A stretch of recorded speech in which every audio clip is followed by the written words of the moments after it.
a 50 amp in there, just trying to get it going. Jesus. Okay, we are live. Of course, it's surprise live, so it'll take a little while for people to kind of get in. I got the camera facing back, but we're here, so nobody can see us. Let's see. You know what I noticed? That Stan wasn't live this morning. I thought I seen something. Well, I checked like just before I called you. I checked and I didn't see that he was live. I mean, me and Stan, talked long ago. He's like, dude, we went live about an hour ago. That's what he always told me. He's like, dude, go live. When you go live, go live. He's like, don't worry about me. He said, if anything, it shows you how good a guy he is. He said, if anything, if you go live, let me know. I'll shout you out. So I was like, wow, that's pretty cool. Yeah, I'm sure it'll take a few minutes for some people to jump in. It'll take a little while. Yeah, there's definitely some kind of whoa. Watch that blue cat rod, Justin. See what it's doing? That did funny. Just kind of keep an eye on that one. That's cut bait on that one. Yes. Yeah. We got cut on the blue cat rods, live bait on the Uncle Lou and Patriot rod. Okay. All right, Wildcat Rigs, Josh, first one in, brother. What's going on? Real Gals, Men Tennessee Hog Catcher, doing a little surprise live this morning. Have a guest with us. Of course, he's behind camera, like me. Can't see him. Justin's Fishing Fetish is with us in the boat today. Big deal for me because this is a guy who's been you've been following my channel since I first started. You were in the YouTube game, in the community way before me. So I kind of feel like the rookie here in a way. Oh, no. What's up, Mom? Mom's watching, which means Dad is watching. So that's cool. He's sitting on his recliner watching on TV. So what we've got going on here, see if I can turn this without messing us up. Y'all see the big current scene behind the boat right here. We're fishing in a secondary channel off the Mississippi River. I got a big bank cut in right here. Got a lot of timber in the bottom of it. Current seam, eddy, and a back current. Did mark a few fish in here. So we're gonna see what happens. I've got 4 rods, 2 live bait, 2 cut bait. So we'll kind of see what the deal is going to be today. See if we can't get on something. The bite has been very slow because of the spawn. We know that already. But you know what? We're going to come out here. We go grind and see if we can make it happen. I hope we do land a donkey. I hope so. That's the object of the game today. Hey, if I catch a 1-pound fish, I'll be happy. If I catch it, yeah, I ain't gonna lie. If I catch a fish, I'm gonna be happy. I'm gonna be happy because we are in. Supposedly we're in the middle of the spawn. Now the interesting part is, okay, water temperature is 75.6. So water temperatures are the same here as what I experienced in the bumping tournament last week or 2 weeks ago, whenever that was. Last week. So I think we've got spawning fish, but my hope is the blues may be on the nest, but the yellow cat are not just yet. Hopefully they're still in that little pre-spawn pattern that we like so much. Look, lady, what's going on? We're getting a couple of people in the house. That's awesome. Catfish grande. Indiana Chris, howdy. Yeah, we are staring at these rod tips because we got some current, we got a little bit of trash. Not too bad. It's very manageable. I would just love nothing more to see one of these live baits just get smoked. I would love that. And you know what might be that bouncing on that Mad Catch rod too? That catfish. Because you hook that one through the lips. Yep. So he's swimming right with the current. It might be what that bouncing is.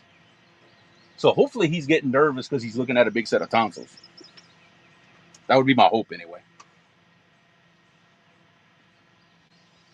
And as of right now, on both of the blue cat rods, which are here and here, edges of the screen, I am running the Wildcat single hook rigs. with the Wildcat 10-aught hooks. We've got cut bait on both of those. And on the other two, I'm running more of a basic Carolina rig, but with all the Wildcat rigging to make them. It's not one of the pre-tied Wildcat rigs, but it's the same materials.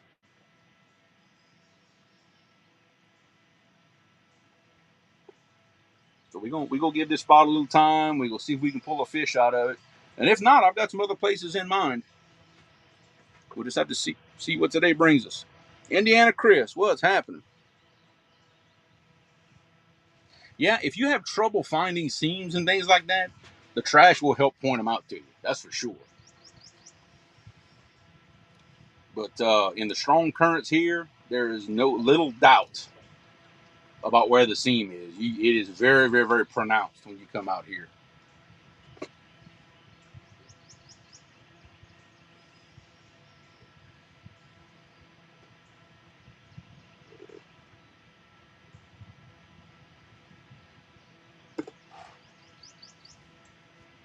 That rock pouncing just kind of gets me. Oh. That is funny. I mean, I know it's not a fish doing that, but it's just, it looks funny to me. It's something I'm not used to seeing. It might be him back here just fluttering in there. Could be. It could be. If that rod's doing that because he's fluttering, he is not having a good time right now. He is not. I promise you, he's going to be dizzy.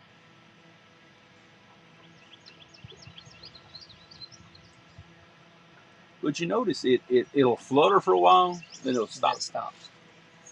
But you notice when it stops, it's got pressure on it. You notice that? Weird, isn't it? Maybe that's what them 100-pound yellow cats do. I don't know. Couldn't tell you on that one.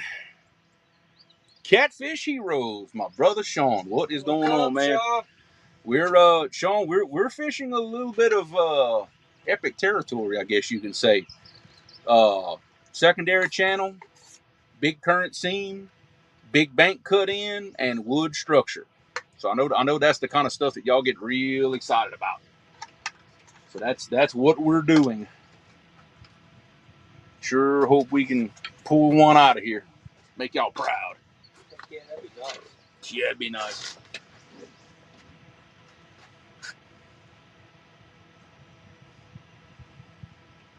Oh.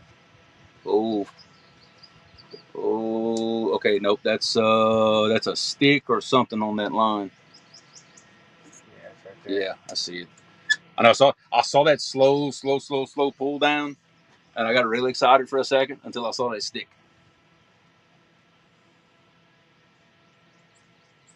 Just a 3-pounder. 3-pounder. Yeah. Josh, actually, I think I have one or two of your Kentucky rigs. Lot of current right here. So just one big piece of bait on the single hook rig and a 10-ounce weight. That's about all she wants to keep that baby on the bottom. Now, if we find some spots with a little lesser current, then you are correct. Kentucky rig might be the way to go. Kevin Fishes, good morning. We out here just soaking some baits. Hoping for a big old nasty, can't get the rod out of the holder takedown. One of those ones that take down is so hard you kind of don't know what to do.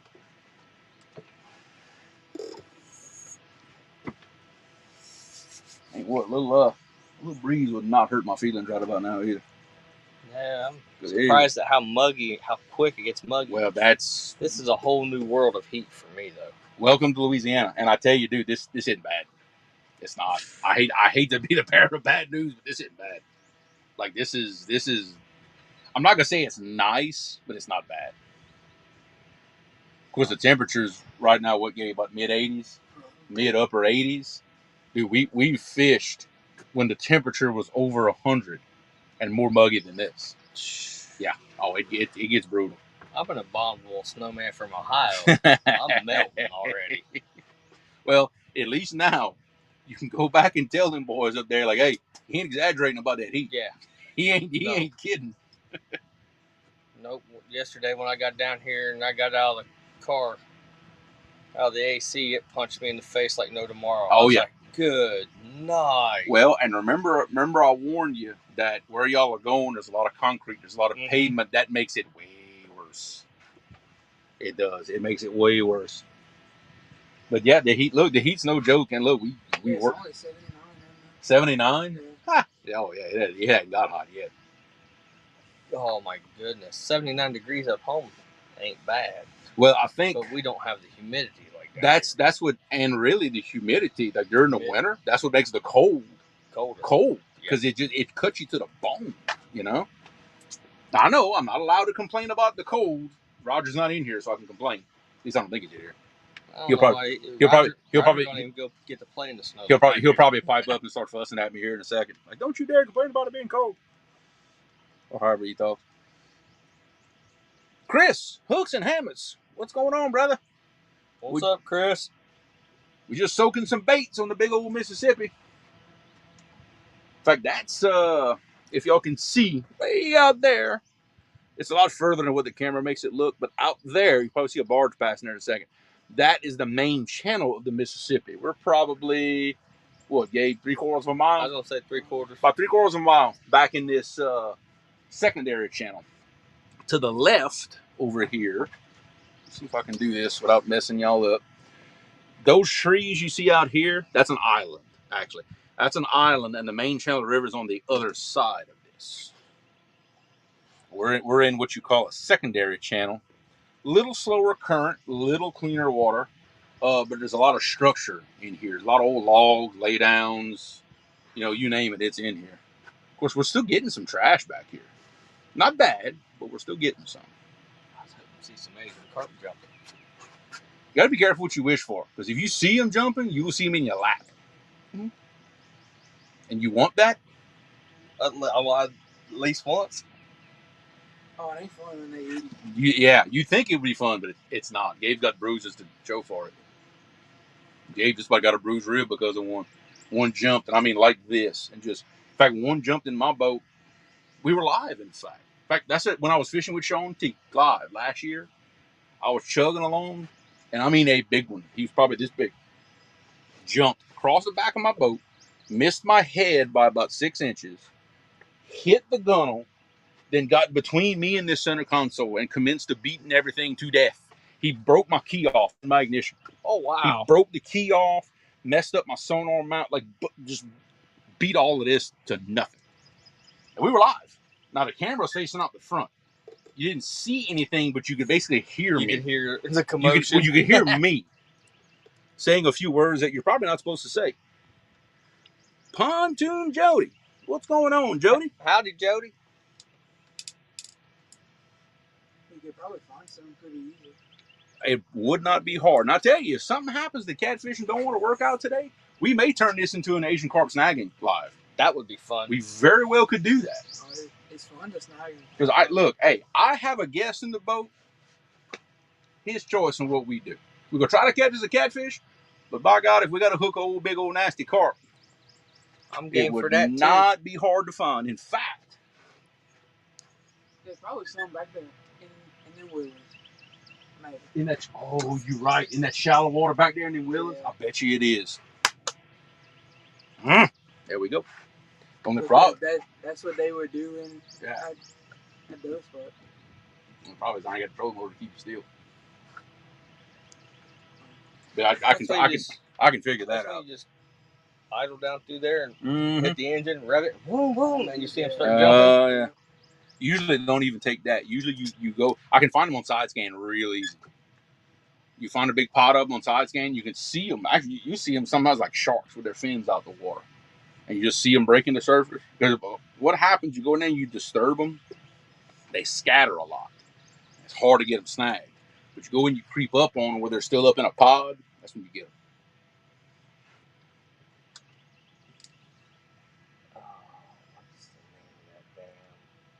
It would be bad to snag one like that that guy had. That was, I think, 86 pounds. We've seen something that big. I guarantee we've seen something that big. I've got some teeners and 20s. Because I'll tell you I now. was down at Cannleton, Lockton Dam, fishing with Kentucky Catman and Peel and Drag. Went up there, go skipjack fishing. And I had 6-pound test line on, and I'm snagging 20-pound Asia carp reeling them in. Ooh. That was fun. Well, we're prepared. That big reel has 65-pound braid, and the mono leader and everything that's on the snagging rig is 150-pound test. So you're not gonna rub it off. It's once you get into ones, I just use sabiki rig, 6-pound test line, reeling them in left and right. Yeah, but how big were they? Huh? I said that. I couldn't. There ain't no way. This was right below a dam, so it was strong current. Let's see. I'm gonna highlight. I keep forgetting I can highlight comments on here. I swear I've never done this before. I never got that good at it. Yeah, apparently me either. Let's see. That is awesome, Jody. You see, but that's why I like doing this. You know, I like teaching people a little something if I can. It's a pretty good one. Especially on 6-pound test line. Yeah, 6-pound test, that's pretty good. But that's awesome, Jody. I mean, if I can pass on a little bit of something that I know and it helps somebody else, I'm all for it. Avid, what's going on, man? I see you hiding up in there. Howdy, Avid. Laughing's in here. We got a good little crowd for a Sunday morning. Cody? Yeah, I'm pretty sure Stan's live right now. He's doing his usual Sunday morning thing. So definitely go pop in, go check him out. My old brother Stan. Howdy, Mike Irvin. Mike Irvin, what's happening, brother?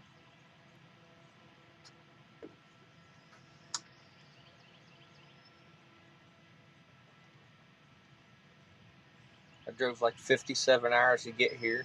It seems like it, doesn't it? Creole's got me driving through these areas where I'm thinking I'm getting ready to start hearing banjos. That's further north. See, that's what we say about like Kentucky. Dodging armadillos. Now that you will. Armadillos and coons and possums. Well, you will dodge those in the road. Yeah. Possibly. Well, actually, you passed over a little stretch that I've seen the occasional dead alligator in the road. I was slowing down about every damn pond, looking around, trying to see if I could. I was slowing down, trying to see if I could see an alligator. I've never seen an alligator in the wild. Really? Yeah. The only place you see them up home's at a zoo. You know what? We should have turned this into a swamp. We should have turned this into a swamp tour. Is what we should have done, apparently. Because my wife already told me, she said, if we see a dead alligator on the road, I don't care where we're at, you're stopping so I can get out and take pictures. That would be a definite sign of an out-of-towner. Like, if I would ever pass by and see somebody taking pictures of a dead one, I'd be like, yeah, they're from out. She wanted to get out and take pictures of it, the first armadillo we seen. I was like, no. Well, I can tell you now, if you get out and actually see a dead alligator, actually she's been on the road for a couple of days, she ain't gonna stand by him long. Which way the buzzards don't even eat them. That's how bad they smell. The buzzards don't mess with them. That is not a joke. They are horrible. Chris, thank you, brother. I appreciate it, my friend. We call that an aubergine in French. But I appreciate it, brother. Thank you. I know French fry. French fry, as close as you can get. Big wrench catfishing. My brother Brian from down south. What's going on, man? We fishing the big water today, Brian. Yeah, well, Sean, I ain't gonna lie. I've been taking L's lately because I'm just convinced that we're knee deep in the spawn right now. Of course, I'm gonna go ahead and blame that because, well, I can. But you know what? Still out here, still better than being at work. We're still learning stuff. That's the way I look at it. On the water, I'm happy. Oh yeah. Even though I don't catch, I'm learning something. I'm fishing somewhere I never fished before. I maybe find a piece of structure I never found before, or like, hey, we're not doing that ever again. You know, it's always something.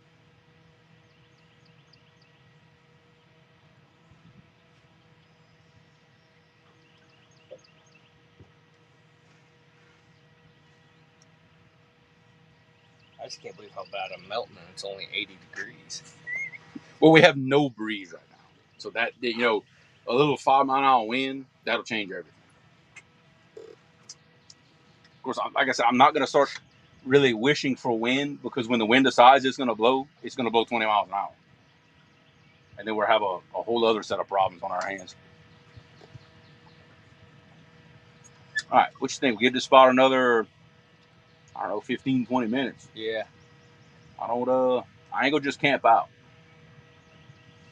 We don't get nothing about 15, 20 minutes. We will move on and see what and this is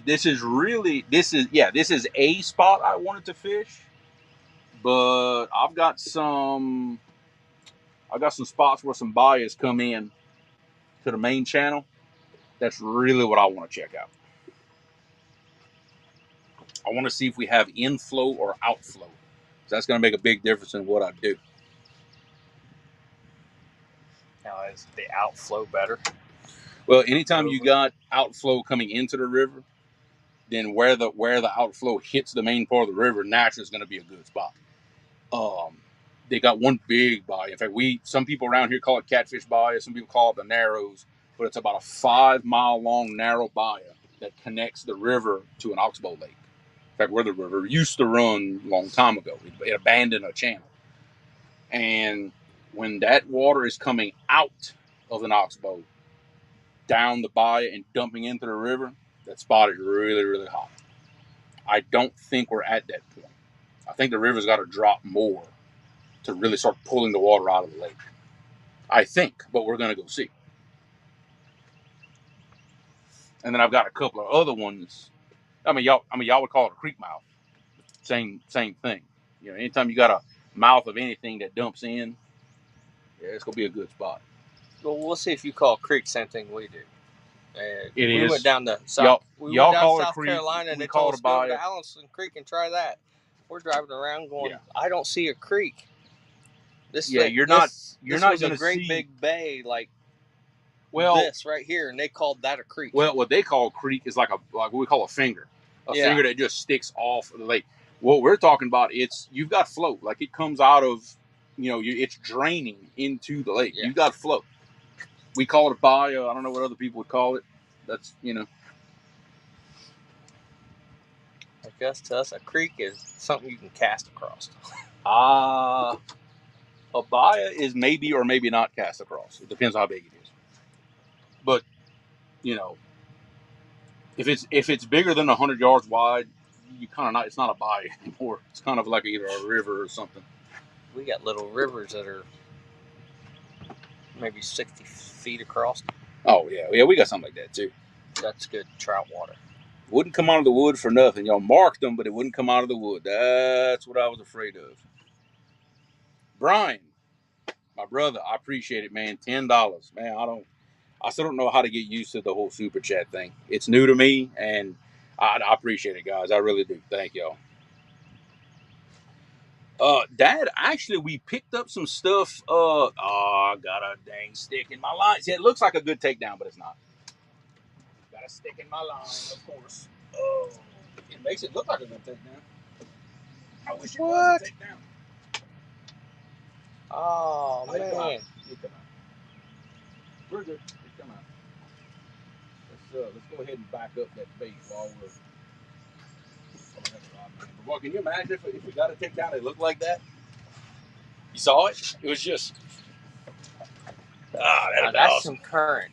Yeah. Yeah.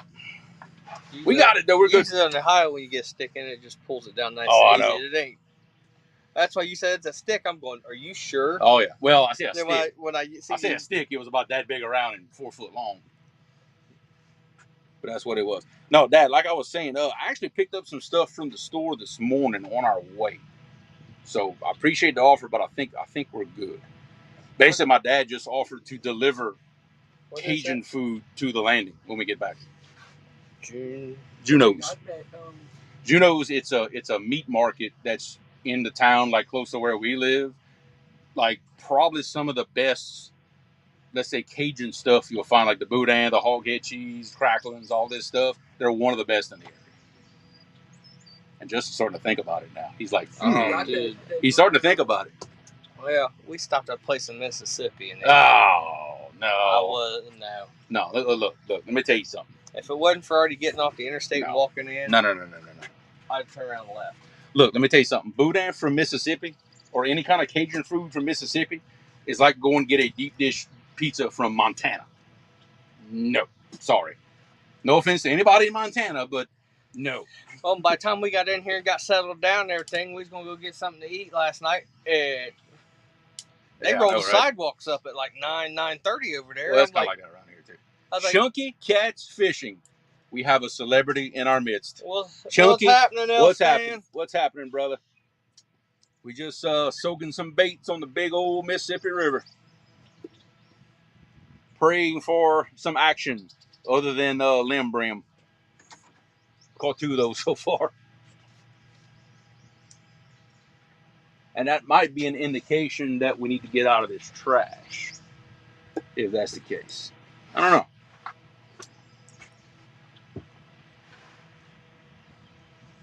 Yeah, Dad, I don't know. The way Justin's eyes kind of lit up when I mentioned that. I don't know. I may have to call you later. We'll have to kind of see how that goes. I want real Cajun food. Oh, that's real. See, that's just. Now, see, if we could have got your wife and your daughter to come down, y'all would have had a whole Cajun supper cooked. See, that'd been nice. Yeah. But they wanted to stay at the pool. See, they're missing out. That's all right, though. Yeah, Dad, I ain't gonna lie. I think we might have to take you up on the offer, Dad. Not gonna lie, we may have to. I'll give you a heads up of when we head back. I will give you a heads up. Yeah, because fishing's one thing my wife does not do. My wife does when the conditions are right. Like right now, this time of year, she's not gonna come out with us very much because it's hot. We've been together 28 years. Ooh. Back when we first got together, I was going out fishing all the time. Well, you're much older than me than I thought then. How old are you? 41. I'm 46. Okay. Okay, you just started younger than I did. Okay. Fair enough. Yeah. She's like, okay, I want to go with you. I was like, all right. So we go out there, go fishing after about 3-4 hours. She's like, I'm ready to leave. I was like, no. About 8 hours. I'm ready to leave. No. See, that's the kind of thing. 12, same thing 13 that I say. hours in. Yeah. I was finally like, okay, let's go. Nah, I can't. She went out with me 2 or 3 more times, and now I'll be like, you want to go fishing? She said, I'll see you later. Yeah, I'm kind of like that too. I may go out for 4 hours. I may go for 8. It just depends on so many things. You know, this time of year I don't make long trips just because it's exhausting to be in the hot weather for that long. And plus, it's a Sunday. When I get home, I gotta wash clothes, pack a bag, and go out of town for work. So I don't stay out a long time. I don't do a lot of that anymore. Yeah. Back then I was 19, and that's all I wanted to do was fish. Oh, yeah, we'd stay. This was on the bank, but we'd stay all day, all night, and just fish. That's exactly what we would do. Hey, Cody, you know what? I don't want to hear your mess about us being old. Okay, that's called experience. That's called experience, is what that is. Okay, Cody. Just because you wet behind the ears, I don't. Oh, I'd gladly throw a hip out to reel in a pig. You know you're getting old when the first thing you do before you go fishing is take 2 motion. Mm-hmm. First thing you do. That's how I start my day. 2 motion. I got to do that every morning when I get up. 2 motion and a healthy dose of caffeine. We rocking and rolling. That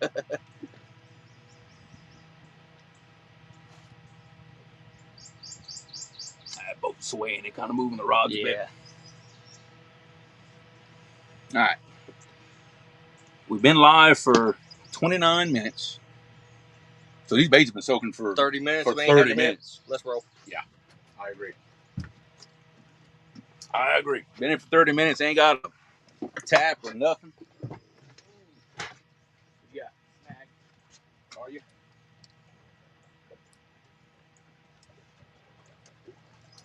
Now, what we might have to do, sometimes what I'll do, I'll leave. Oh, you got it? Well, a lot of times what I'll do, we got to pull the anchor up. So, when I'm on spot lock, I'll let the boat drop back. And I can get it.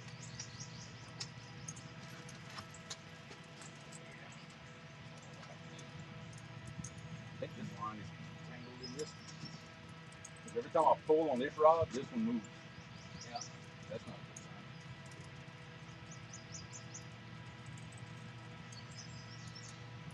It's just so hard to tell because I'm fighting the current and fighting. Oh yeah, look at the tangle in. But the hook got that's not terrible.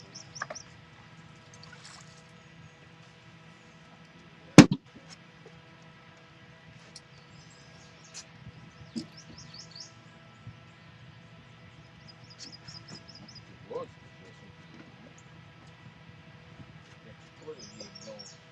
I brought it in and then it did all this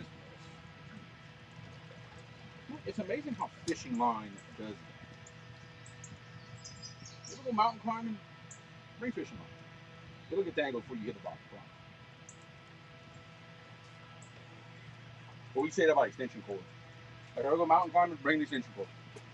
Guarantee it will tangle before you ever hit the bottom of anything.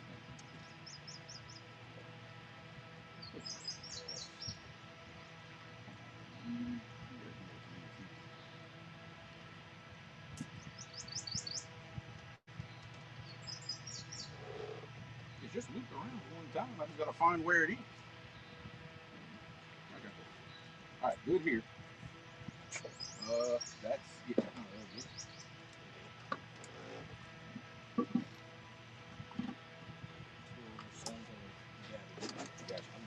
Okay, I got you on this. It's got to be just a twist. There's no way it tied itself in a knot. So I got both ends.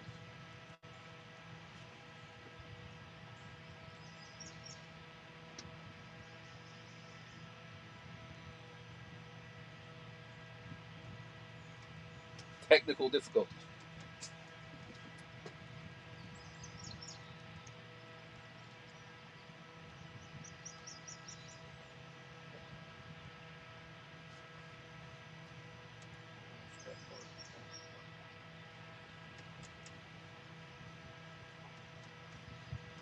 Man, it twisted. Yeah, and I literally had it in a single line when I got it here. It just rolled it up. From where it rolled, it just rolled it up. Yeah, this is an indication of how today's going.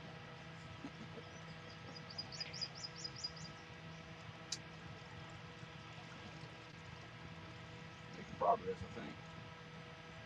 We're making it worse. I can't tell you. It looks better. I don't know if it is better, but it looks better.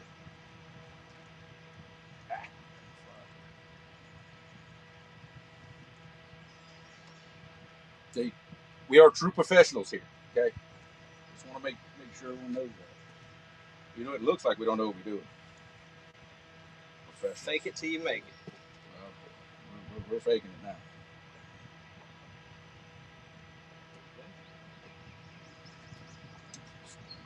I got you slack here. I'm holding that. So I hope the stick don't grab that line. While I'm holding it. That would be terrible. Yeah, as soon as you do that, it twists up. Mm-hmm.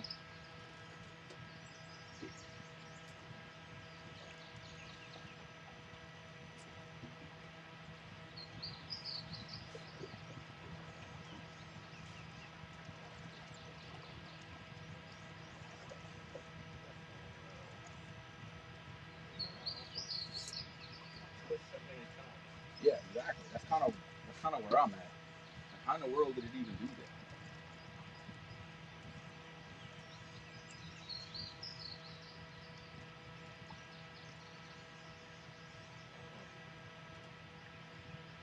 We got to. We just cut it out so low.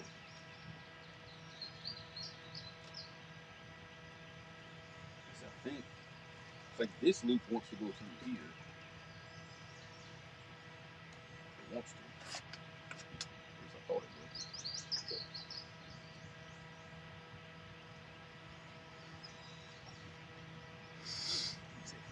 How did it even accomplish this?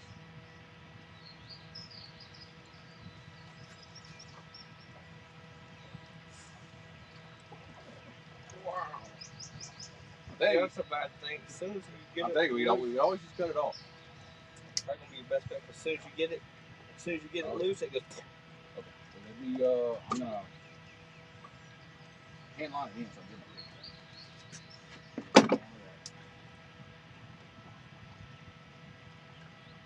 it can't be too far out because the other rod drug it most of the way in.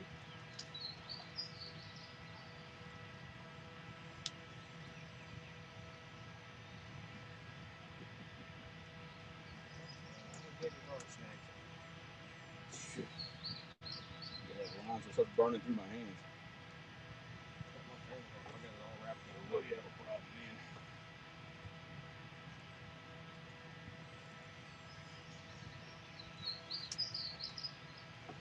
There's some resistance. I like this boat. Huh? I like this boat. What boat stand up on all the back of it? It's a little rough, like in some rough water. Oh yeah.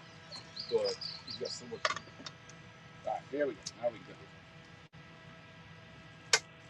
That's just a rough.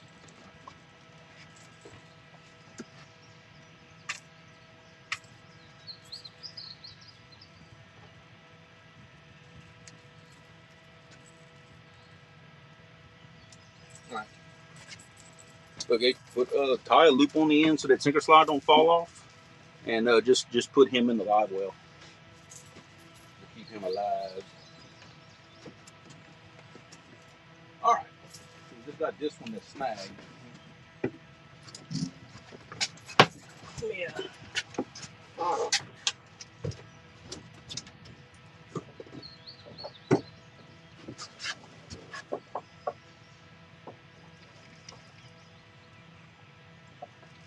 I got it. Got it. Well, I thought I did. I'm letting the boat back. Oh, are you? Yeah. Oh, okay. I thought it was coming for a second.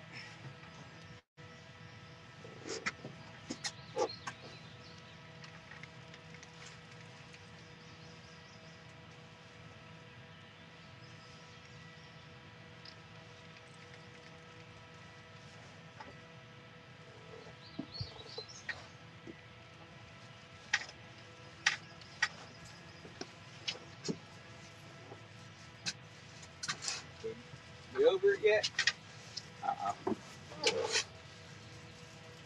I feel it. It's hung like on a limb or something. I feel it. Because it keeps, whenever I pull up, it bumps up against it. I'm almost over it. Yeah.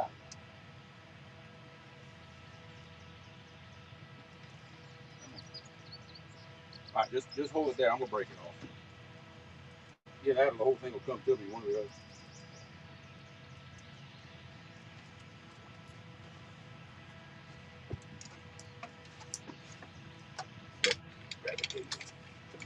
Grab it, but watch it. The rod kit's still kind of by the motor. Come on with it. You got it. Break it off. Give you a whole spool. There you go. Break it off.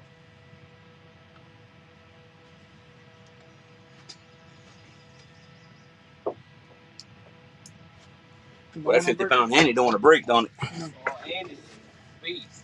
Yeah. Oh, I know. It's just a pain when you finally do have to break it off. It don't want. You can't break it.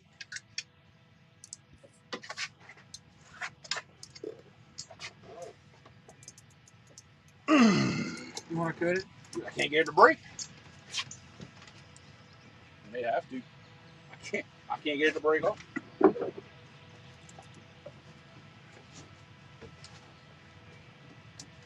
I'm trying to disengage the reel. Loosen up the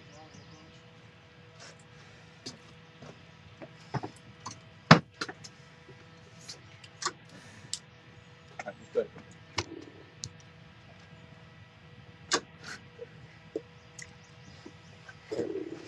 All right. All right. I can pick up. All right, I'm ready to get the ball set up, huh? Yeah. You want to put it? It's going out the right side, right? No, it's going to the left side. The ball's going on the left. I got an ankle ball. I am a big ball. Okay. All right. Trying to save you a little trouble. All right, we got that undone. All right, guys, we're going to make us a little move if y'all just want to We're going to go hang tight. There for some pork. Huh? We're going to go look out there for some pork. Yeah, we'll go check it out. Watch, let me, hang on, let me, nope, that's not what I wanted. Hang on. Settings, camera, front camera. There we go. Get y'all where I can see. You got it? Got something coming up.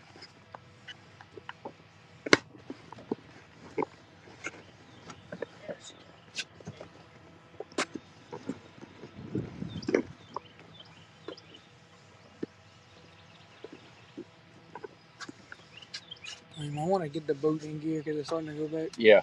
Yeah, you must have it up because the boat's slipping back. Yeah, I got it here now.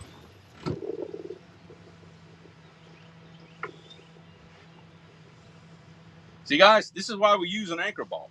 Because Justin is going to be done by the time that anchor hits the deck of the boat. For a couple minutes at least.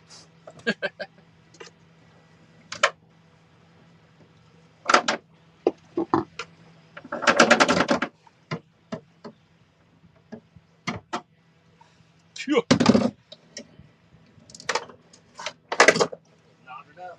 All right, we got her up. All right, I'm going to mute the mic for a second. We're going to take a little ride.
Okay. Sorry about that. I see Brian B's in the house. DMV. What it do, brother? And then Matt would want to be outdoors. We're creeping down this little bayou right here to kind of see what we see. See a couple of randoms. Just kind of out here. I don't see anything. Either that or a tree. Alright.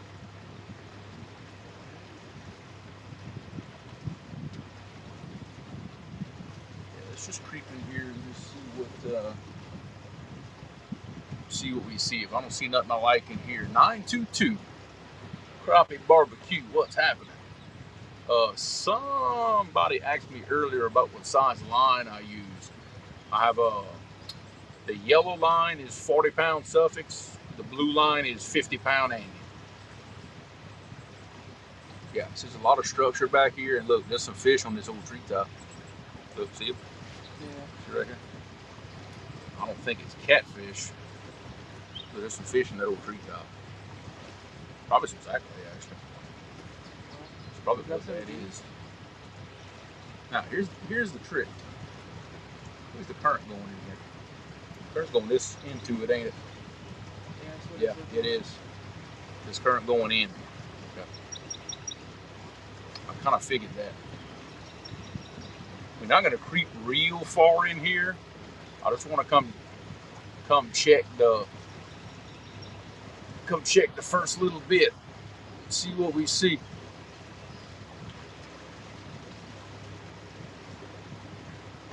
See, this area is good when the water is coming out of this bayou and coming back in the river. See, this area is real good. It's flowing into it, okay.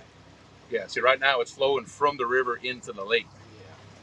But from what my guys have told me, you would think go to where it dumps in the lake. But they say all they catch is like gar and goo and stuff like that. They don't really catch catfish when it does that. So we'll figure.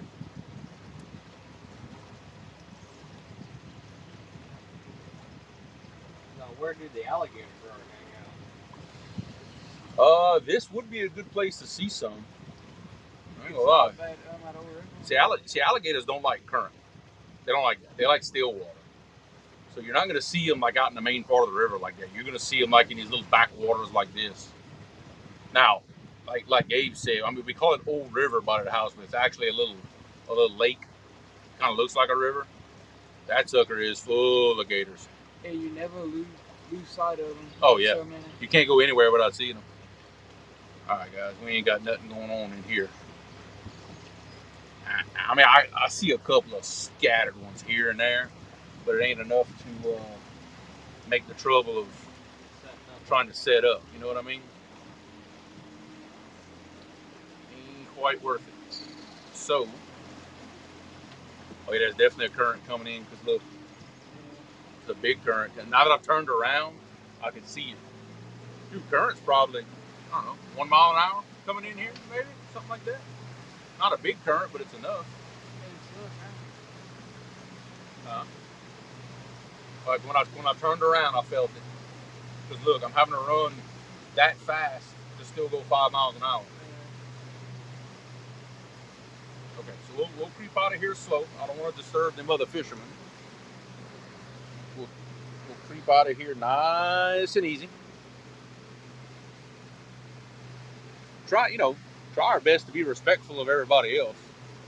I don't want to just come in here and blow everybody out, especially with this big old boat. Yeah, we're not bass holes. Yeah, exactly. That's a good way of putting it. But I tell you, that's one thing you're not going to see out here is bass fishermen. Not here. That makes me like this place even better. In fact, that little boat there, he didn't come in the river. He put in the lake and come up Catfish Bayou. See, they ain't a small boat like that. Most of them ain't going to put in at the river. Which Gabe and I have done that. We put in the lake and could just come up Catfish Bayou and come into here. It's a winding little passage and it's about 5 miles long. But we've done it. DMV, the visibility is, I'll put it like this. If you put your hand in the water up to your wrist, you will not see the ends of your fingers. The visibility is about 3 inches. That's about what the visibility is. Looks like Willy Wonka's lake. Yeah, which the water doesn't get a whole lot clearer than what you see it. To be honest, it really doesn't clear up a tremendous amount from what you see right now. This water's always dirty. Every catfish I've ever caught out of this river and the Atchafalaya, same thing. I've always saw the swivel on my leader before I ever saw the fish. Yeah, I've never seen the fish first. So that goes to show you right there what the visibility really is.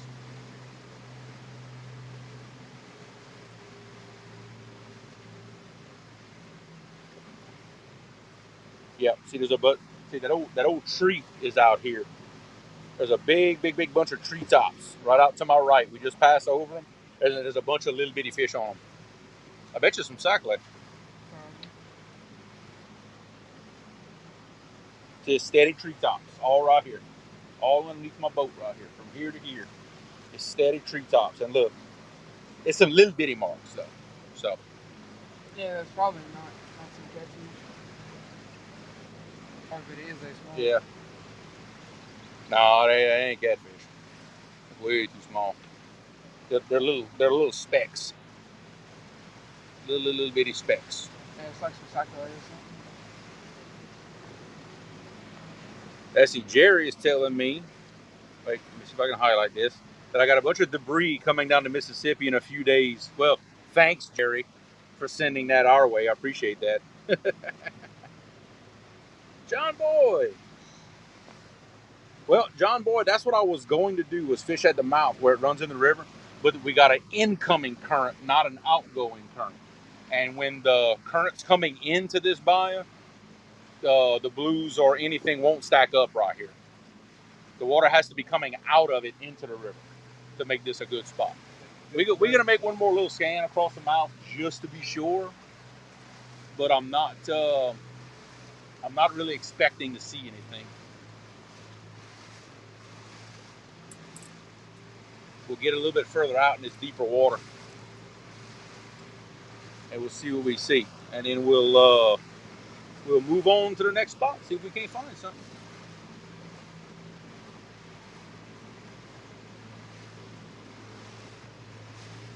We'll kind of check a little more out, like in the current scene here. Yeah, maybe so. Yeah. Oh, they got it a little cutty and in a bank right there. See that?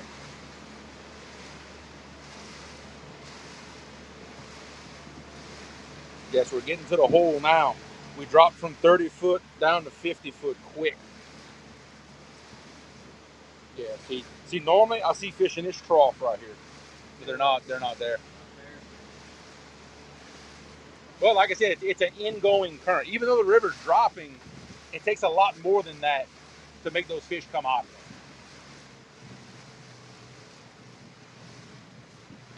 Okay, let's see what we got going on off the end of this current seam here.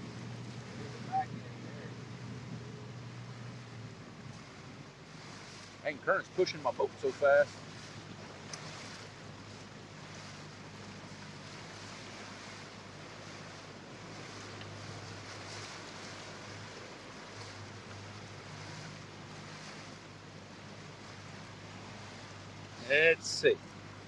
Let's see. Roger, what's going on, brother? We hunting, and I got your buddy Justin. In fact, you can almost see the top of his head right here, but he's right there. There you go. There it is. DMV, $3, brother. I appreciate that so much, man. Thank you. And an artisan, we call that in French. I'll get everybody used to saying that right.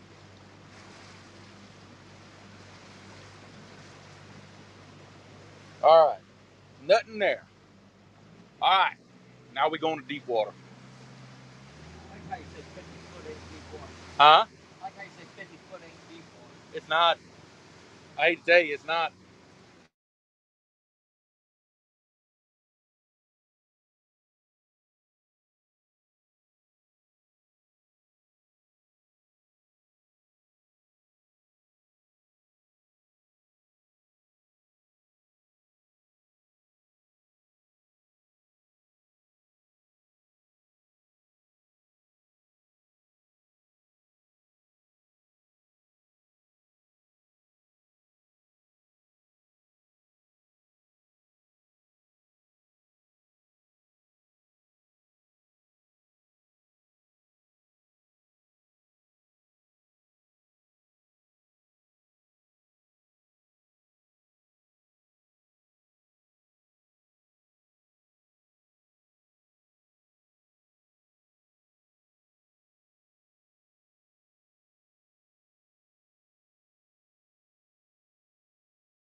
Okay, y'all let me know if it's too loud, but we're just kind of cruising the bank right here, looking and seeing what's going on with the river. Boy, there is some structure below us. Lord have mercy. Look at all this. It's just solid laydowns and trees and see, this whole bank is like this though. That's some fish right there, I think. Yeah, it's hard to tell if it's that or if it's a piece of the log you're looking at. Hard to tell sometimes. But where I want to see that little bayou that comes out up ahead, that's what I want to look at. Look at the bayou there, then look at them deep holes that are a little further down. Yeah. See if there's not something that we can set up in.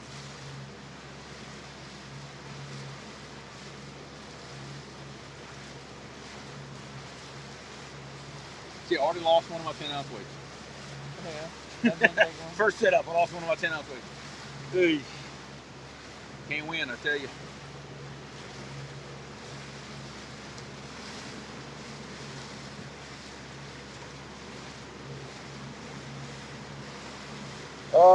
Average depth right now, about 68 to 70 feet. And it's steady dropping.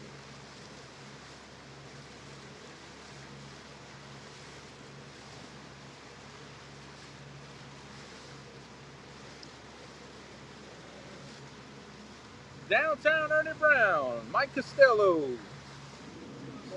See, a couple of people that's coming and chat. Like I said, hopefully the engine noise isn't too loud. I don't think it is. But we're just we're cruising now. Right here where we're at, we're in a big outside bend of the Mississippi. Y'all can see this way, the other bank, way over there. But that's kind of what we're dealing with. Is a hard outside bend, and there's some really, really deep holes out here, like along that bank. So I'm just kind of cruising this right now, checking it, and just kind of seeing. This is to me, besides a bunch of logs, this is kind of a featureless bank. It's just, smooth on the bottom, no real humps or holes, anything like that. But the humps and holes are a little further down. So I'm thinking if the fish weren't in these other places, maybe they're in that super deep water. Water splashes, but not bad at all. Okay. That's what's good about that 4-stroke motor. You can't hardly hear that thing. Oh, I like the thing. The what? The Bobcat sticker. I like it. Oh, yeah, it's on that side. Yeah. Yeah, John Boy, I know. Can't catch them riding around, but I can find them riding around. And if I can find them, then I can catch them. Because I'm determined. I'm not just setting up somewhere just because a spot looks pretty. I want to mark fish. I want to throw at some fish. Yeah, and here comes that first inlet, that little bayou that I wanted to check. Last time we came, we had marked a big fish right there. We did. Yeah, we did. We didn't have the rods with us. No, we didn't have the rods with us, and I marked a big fish at the mouth of this, because that was, what, a year ago?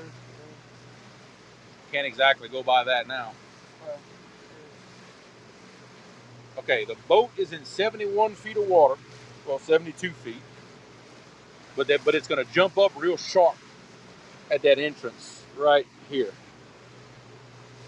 Chad, what's up, Chad? I'm trying to, brother. I'm trying to find you a fish first. That's my number one goal. I'm trying to find you a fish. Then hopefully I can catch you a fish.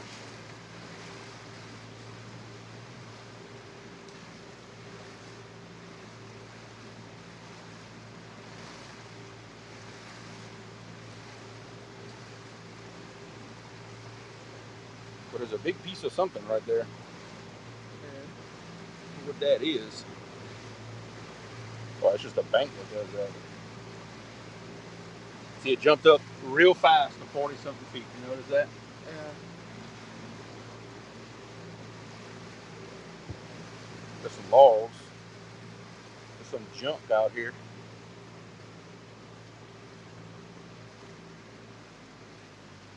Still ain't seen an Asian carp jump out of the water yet. No, we haven't. I'm very surprised by that.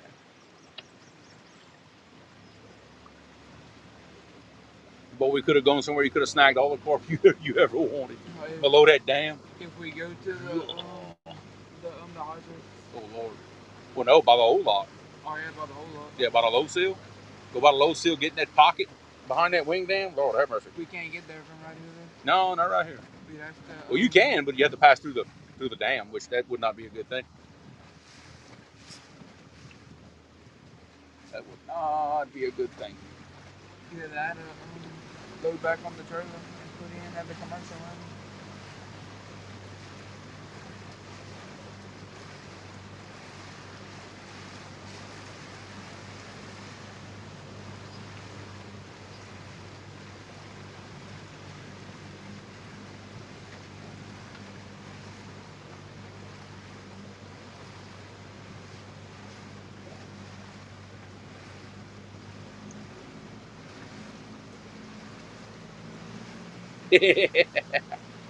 No, Josh, I did not bring the water skis with me. Not a good idea out here. I'm sure some people have done it. You know, possibly with some. Much stuff floating around here. There ain't no. Yeah, I know what's in this river. Yeah, I ain't skiing in here. That ain't happening. Nice try though. I like the suggestion, but no, ain't happening. Well, I can tell you right now, there is, so far, I don't see nothing, and I mean nothing, hanging around at the mouth of this thing. Maybe try going a little bit closer to the end. That's what I was going to do. I was going to make like a loop in here. Like get right in that little seam that it's making. Yeah. That's what I was going to try to do. See, a little bit of a mud line right here. See it? Yeah. A little bit. Not much of one, but there's one. There's actually clearer water coming out of this bay than there is in the river. See, look, all of a sudden we're in 20 foot. 70 to 20. Yeah, from 70 to 20 foot. That's a drop, isn't it? Yeah.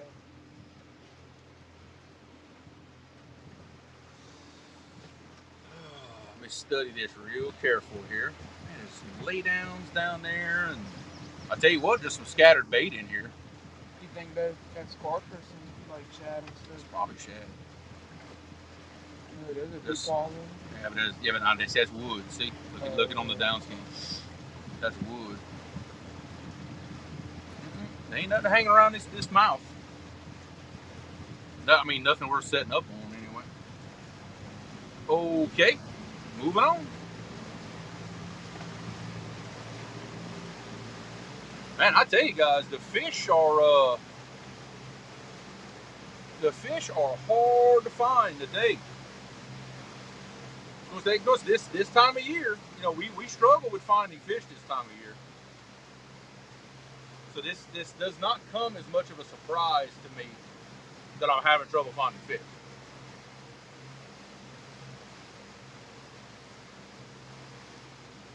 But we will still give it our best shot. We do have a plan B if this river does not want to give up what I want it to. We do have a plan B. Yeah. That is plan B. Doing that if we go to the commercial line. That's kind of. Oh, I know. We'll be able to annihilate them. In that pocket back there? Oh yeah, dude. Got some in it? It's crazy. Well, if we need, we can do that. We just have to put the boat on the trailer.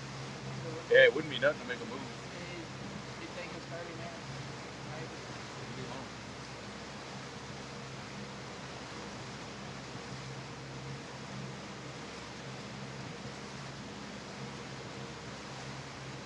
That'd make you a good lodger. Oh Lord. Yeah, Justin, you kind of hear what we were just saying. This is plan B. Something happens that I just have zero confidence of catching a catfish out of here. basically we're gonna go back, put the boat on the trailer, go about 20 minutes down the road, and put it in another landing, and go snag all the Asian carp you could possibly imagine. And it's it's literally a 30-second boat ride from the landing. You come around the point, and it's right there. It's the same place y'all have seen us snag Asian carp. They're so thick right there. Oh yeah. Oh, it's so thick, it's insane. So that's the plan B for if I just have no confidence in this. All right, here's where things are gonna get crazy on the sonar here. We're fixing to get into over 100 feet of water. Even though I'm at 43 now, you see behind this point where you see this water rushing off, there's an extremely, extremely deep hole right here. That's where I wanted to come check. Skull Rush, what's going on, brother?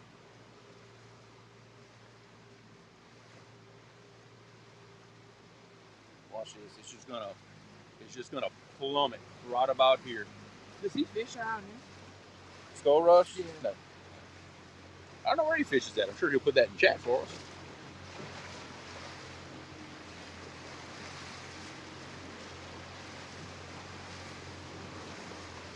But there is some junk down there. Yeah, I've seen it. Oh yeah, look at all the marks that they came around. Well, what I did, I marked that main channel edge out here. Yeah. There's a big turtle. That's not a turtle.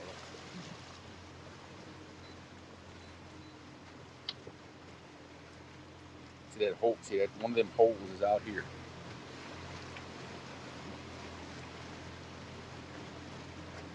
Kind of get away from the bank a little bit.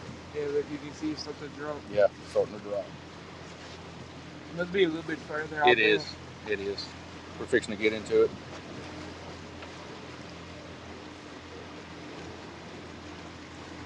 Hey, what? There is some stuff down there off that point, though.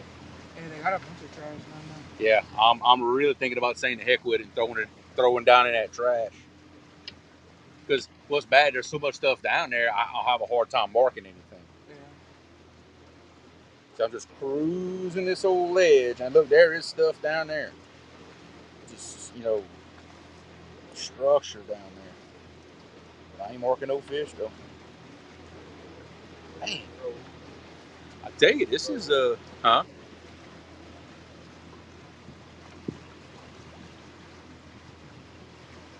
Look all what's down here. Okay, here we go. There's one of them deep holes right here. Tanked off 83, 85, 86.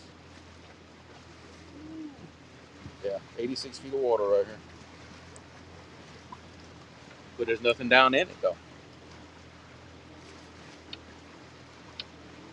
There's just nothing down in it. I think all the fish are up into the damn trees. That's most likely that's the case. It was because back there by that bottom, they had water all on the trees. See, that's why the guys are catching fish in the spots where the water's coming back out the trees. Yeah. They're catching fish in those situations. I think the one good shot we've got right here is back there off that point where the bottom has just got so much stuff in it. I think that's the one good shot that we have. Didn't actually mark any fish, but there's so much structure down there that I don't see where you could mark fish. Now we're in 100 feet. Yep, there we go. There's my deep hole. We're in 100 feet now. Hey, look, right there close to the bank. So that shows you how, I'm telling you, it's wild right here. In fact, actually, I could beach the boat right here and throw out the back of the boat. Do you want to try fishing around right here? And if we don't get nothing, That's kind of what I'm thinking. In fact, I'm fixing to take Smiley's advice and beach the boat up on that sand and throw the rods out. And that deep water's right there. I mean, it's a short cast. And then if we don't get nothing, we can maybe go try plan B. Well, do we do there or do we fish off that point? Was there any structure in that deep water? There's structure all through here, but there's a lot more of it off that point that we passed a minute ago. So that's kind of why I'm leaning towards going back over there, because there's just a lot more of it. What's the inside bend look like? Huh? What's the inside bend over there look like? always heard a lot of people say fish the inside bends because there's less current there. Yeah. But I'm not a river person, so I don't know. Well, it depends on how much current and trash and all that stuff is in the river. It depends on a lot of things. The inside bends out here, they're usually choked full of, they're usually sandbars, and they're extremely shallow, normally. Especially right here. Being it's so deep here, it's going to be extreme. It might be 5 foot of water over there. There'd be a lot of current. A lot of times what will happen, these fish will pile up in like these eddies like this. Boathouse Bob.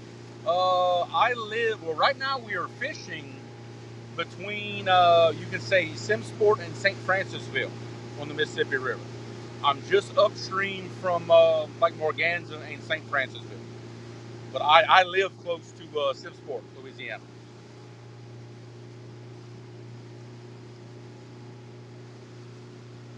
Yeah, they got some current right here. Yeah, we're barely moving in the boat there. Almost locked out now. Yeah. Yeah, I think that's what I think we need to fish that structure. Yeah. I got more faith in that.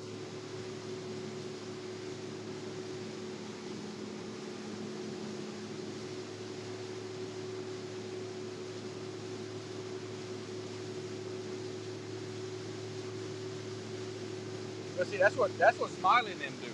They come and they beach the boat up right here, and just throw the rods out and see what happens. You know, that's what they do.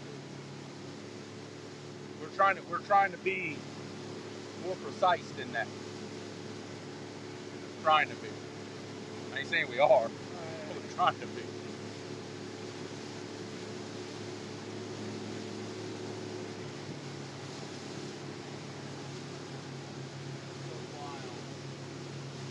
Look, it's wild right here. Yeah. Oh yeah. Can you imagine coming here in a small boat?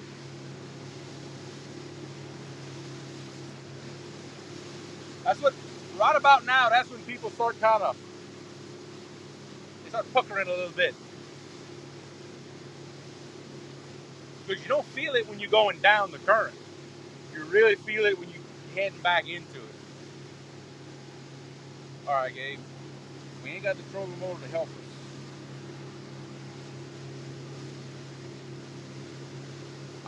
He was the general manager at a Target store in Lafayette when it and Alexandria were the only ones in Louisiana. Wow. Okay.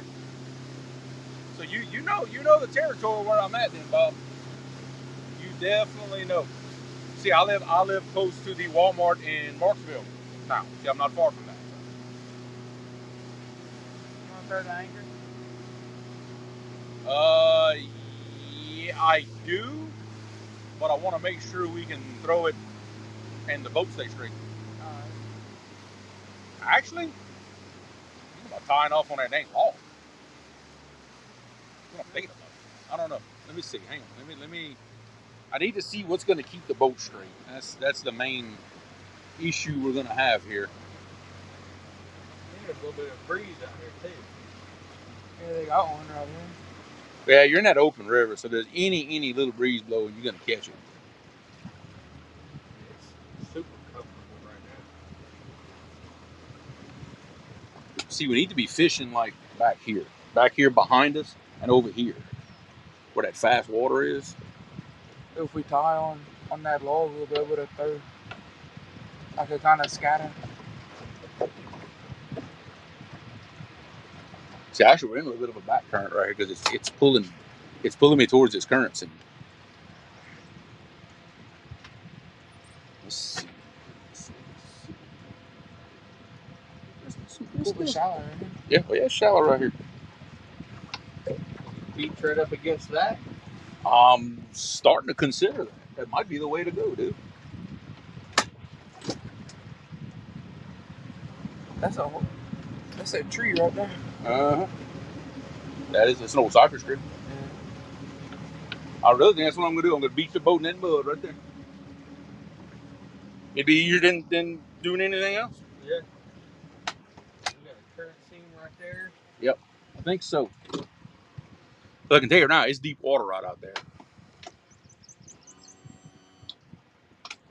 All right, let's do that. Let's get up in the 30 foot deep water to me. I will disagree, but okay. To you, maybe. In my in your world. In my world, that. In your world, yeah. Yes. My world, no. Yeah, I've seen that. Damn, that's slide right up there.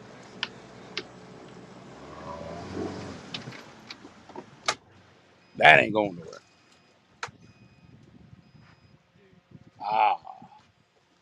I have seen many turkeys, like right here.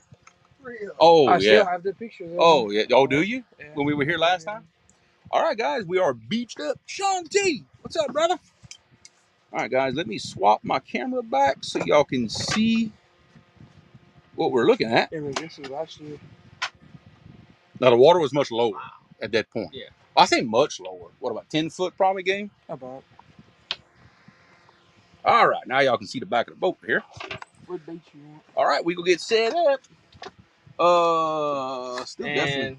let's break in the catfish machete. Come on now. Oh, baby. We got to break in we get to use the Uncle Josh. What are you calling this thing? Catfish machete. The catfish machete. You can hurt somebody with this thing, I'm telling you. I know one thing. This thing is sharp. Like sharp. I'll tell you what, Gabe. If you want to tie the rig back on the Uncle Lou rod, we're going to definitely get that one back out. And we're going to go ahead and put some fresh bait. What rig you want to use? Well, the rig that you put in the live well. Oh, yeah. That still has a little polywall on it. Okay.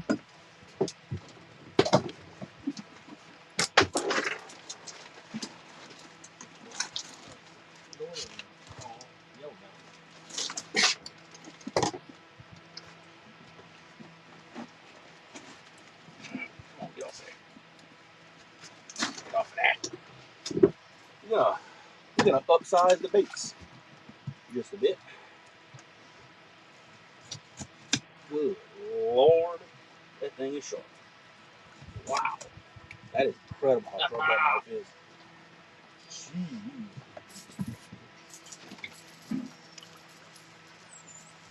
And actually, this big eddy right here will actually protect us from a lot of the big barge waves and stuff that tend to come through right here. You'll see massive barge waves coming right for us, but you ain't got to worry. They'll stop when they get to that eddy right there. Am I missing a swivel on this rig?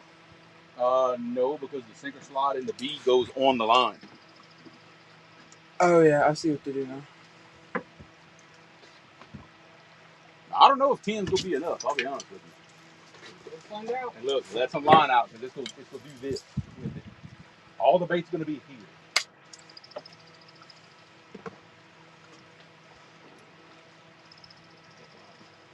You did? That's interesting. Okay. That's cool.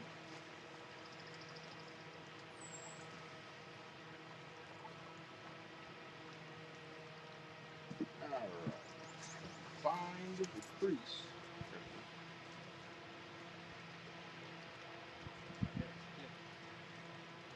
Get something out there.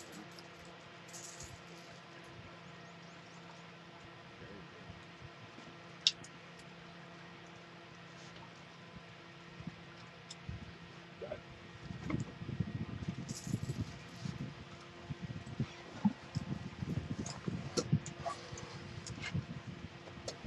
Well, I'm gonna tell you like my buddy told me a long time ago when he told me about this spot. He said you might not get many bites, but he said when you do, you hold on. Because you don't get small fish right here. Now normally they fish this spot late fall and in the winter. Normally.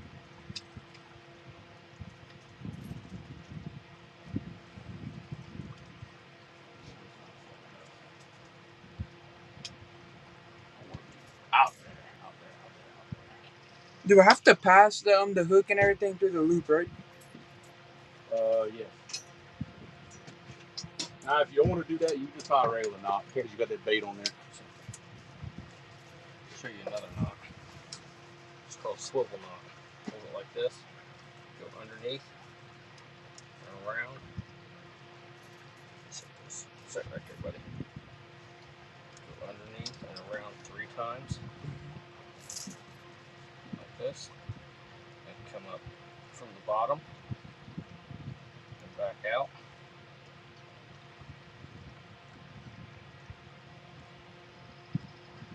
All 3 of them like that. This is a swivel knot. This is a knot they use for sharks.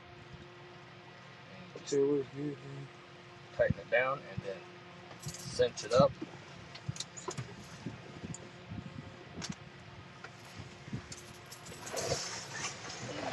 That's the easiest one I found to tie on when you got a big rig like that. It don't look like this you wasn't tied on. No, it ain't hard at all, and it's a good knot. I done a lot of research on knots. That's a knot they all use for the big rigs. All right, for guys. sharks. Beans, I have to re-rig anyway. We're gonna go with a Wildcat Kentucky rig.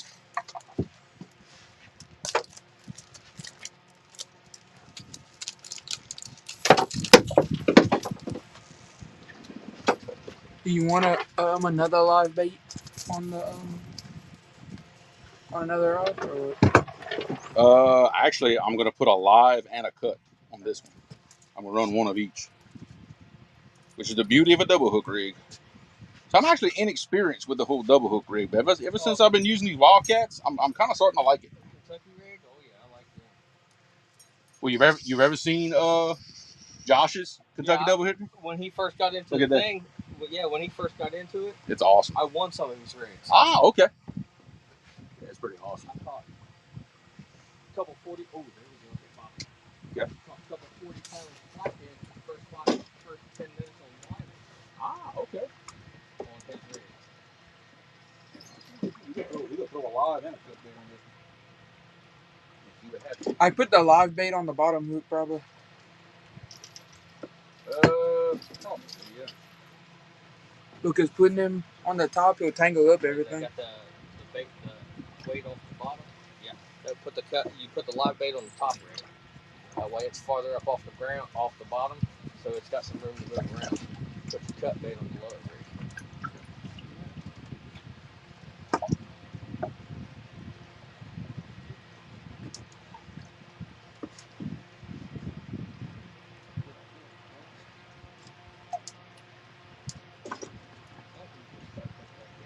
But see what's happening, that back current is kind of pulling the rig back to it, which is not necessarily a bad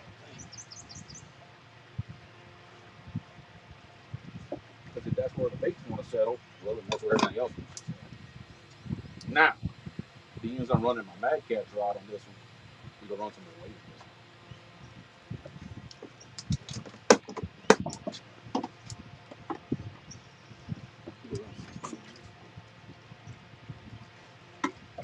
Means I have a rod that will really handle it good.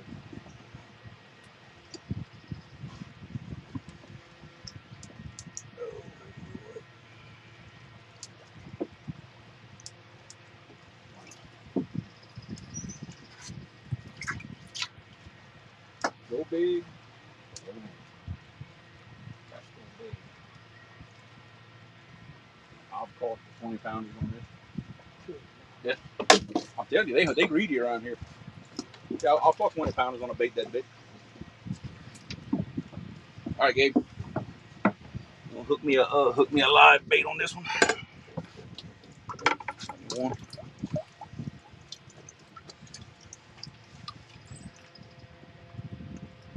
Come on, Jumpy. You want to hook him to the lips? Yes, but hook him through both. Just don't pass it too far back in his skull where it won't kill him. Through his nostril right here. Yeah. It'll come out right there.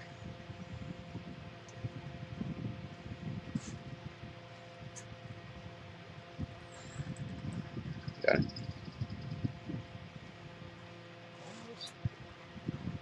Gotta hold his head. Wait, get it through there. Gotta hold his head like this.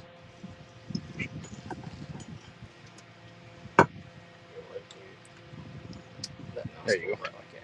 Yeah. Now that right there, if that is not a buffet of bait, I don't know what is. Look at that. We got a live polywire on the top hook and a big old slicker tail section on the bottom hook. He gonna have me talking funny before I leave here. That is the goal. With 16 ounces of lead on the bottom of this thing, there. Let me tell you what he gonna do. I don't notice it that much until y'all start pointing it out.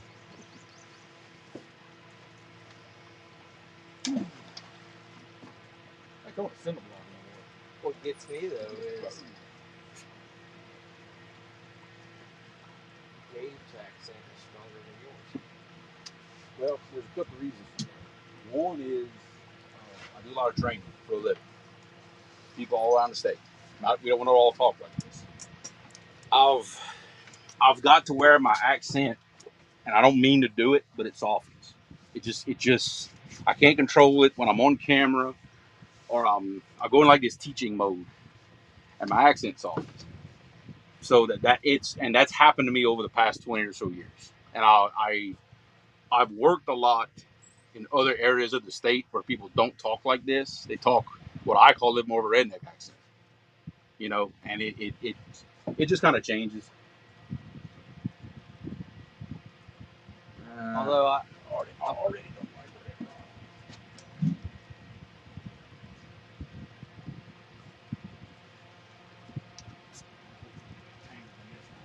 I take it on the other side because that's I don't know. Well, like I said, That back current's messing with it. It caught it. Yep. It's going to. Yep. They're both snagged up now.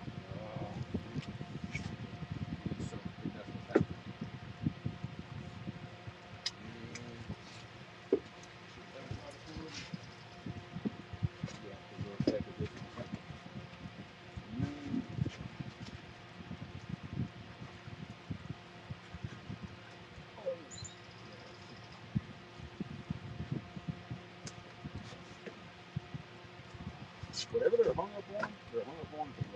Because I can feel you pulling.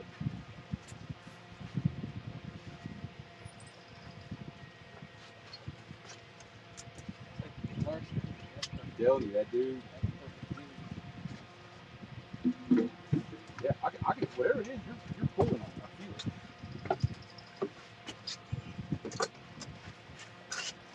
it. One of them got.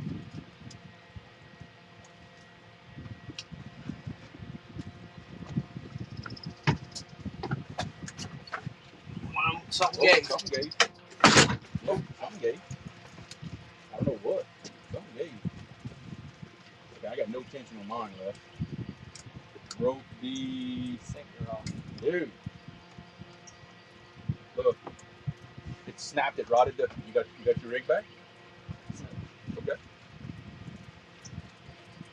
Okay, we can work with this though. What happened? The sinker dropper it actually broke the sinker dropper off. Really? Cool. Yeah, it broke the sinker dropper off that Kentucky rig. Okay. It was hung up pretty bad then. It was. Well, look, there's a lot of stuff down there. That's what we're fishing in. Okay. I just need to figure out how to re-rig this. Got lead the line? I got line. Ain't no worries there. I should still have that roll of line that I'd make my bumping rig with. Yeah, I got it right here. Okay. I don't think that'll be enough to hold them on. We can put up. Well, I'm not gonna put 16 ounces of weight on there either. I tell you what, we need to throw as far out as we possibly can. Apparently, that's another thing that I'm kind of seeing. Where's some scissors at?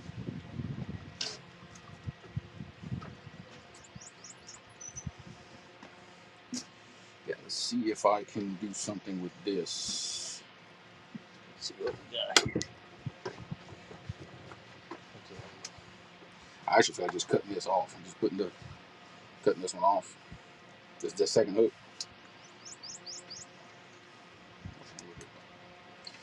Give me one of those snaps out of my box. Here. I'm just gonna unclip that.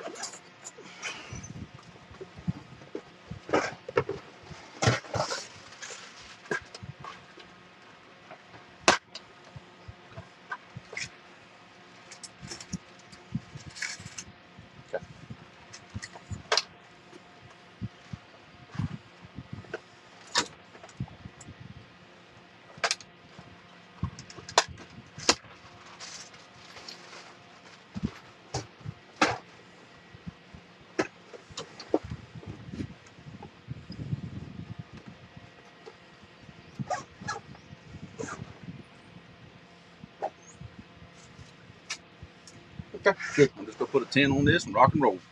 We basically turned a single hook into, a double hook into a single hook. Perfect. I think I ain't gonna follow this thing out there. I don't think he's coming off the hook anytime soon. Nope. So he's gonna really keep this one out there. Go for some deep water.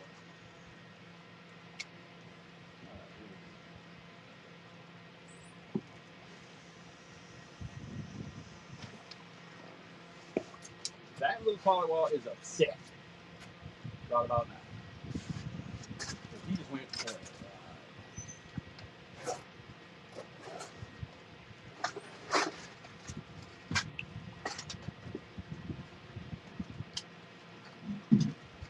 All right, lock her down. We're good.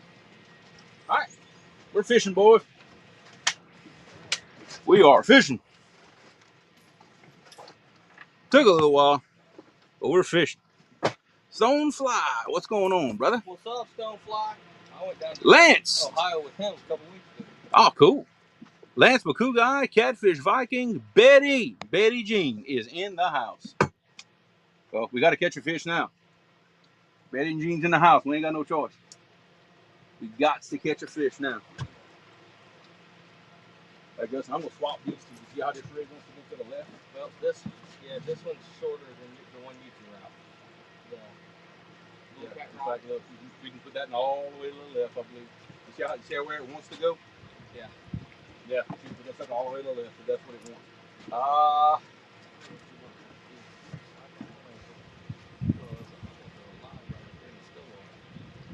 Oh.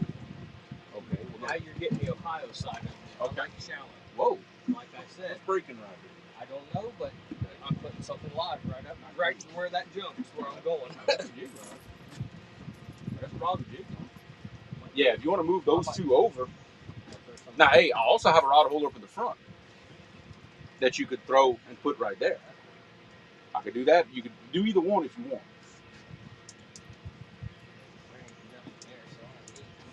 Five ounces. Yeah, shouldn't need much. You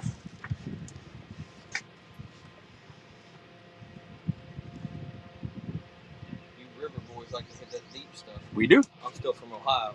That's fine. Hey. 5 foot or less. Hey, especially this time of year. Hey, we ain't caught a fish yet. I ain't arguing. I ain't arguing a thing. My 74-pound flathead come out 4 foot of water. Oh, well, hey. I ain't arguing, buddy.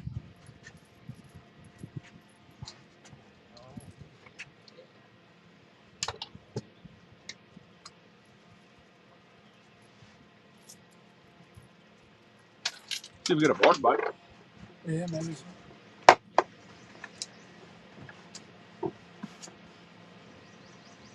That's what's happening. This bluff bank over here on the water behind the boat must have a lot of trash in it. When we try to reel in the lines, that's what we're getting them. We're dragging them through them, I guess. That's best I can figure. Y'all use like massive yellow bellies too. The ones I usually use are like about that big. But I'm telling you, and you know this, dude. A yellow cat 5 pounds will eat that. That ain't nothing. That ain't nothing for a bait. But I kind of feel bad about using one that small, to be honest with you.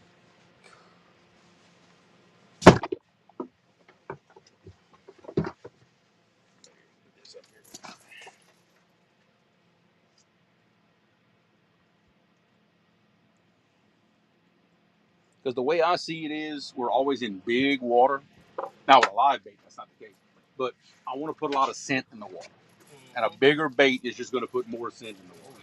That's wouldn't you be? Just stick a 12-aught hook in your back.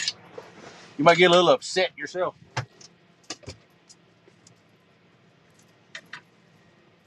All right, now what Justin's doing, he's going, well, technically he's going bank fishing. Because we're beached up like on a sandbar right now. The front of the boat's up on land. And he is actually going, I got to show y'all this. He's actually going over there. See him? He's on that sandbar. He's throwing that live polywall in some shallow water.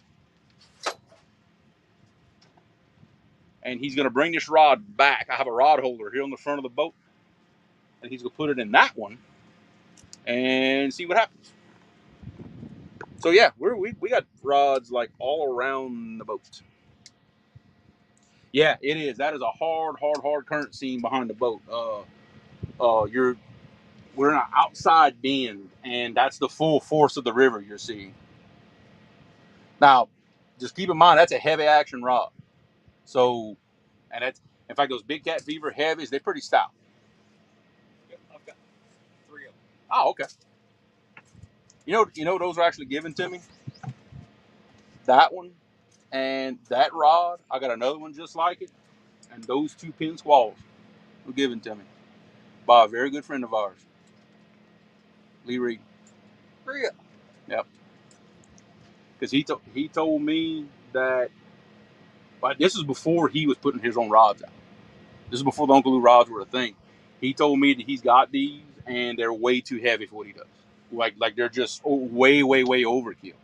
I tried for a long time to pay. Absolute refuse. Whoa. Why's that line got slack in it all of a sudden? Like a lot of slack. What's going on here, Justin? That was weird. Or did the back current just move it? Because boy, that was a lot of slack all of a sudden. Yeah. Every turn is 28 inches. Yeah, that's like 40 something. Look at it, Justin. Something weird's going on, dude. I know. Now look, the current does weird stuff right here. Yeah. But we need to watch that rod real close. That is, I'm gonna turn the camera just a little. We're gonna call that rod number 1. This is over here on this side, but that's my Patriot 2.0. Yeah, that was.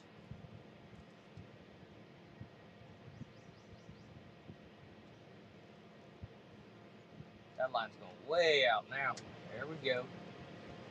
Come It's on. got to be a fish, dude. Come on. There's no way that's the current doing that. All right, let's give him plenty of time. Bury it. Because if that's what I think it is, we'll give him some time. That can't be the current, because that's a Mad Cat medium heavy. Yeah. That's a pretty stout rod. For it to come in that far and then pull out like that. Yeah. With 10 ounces of lead hanging on the bottom of that thing.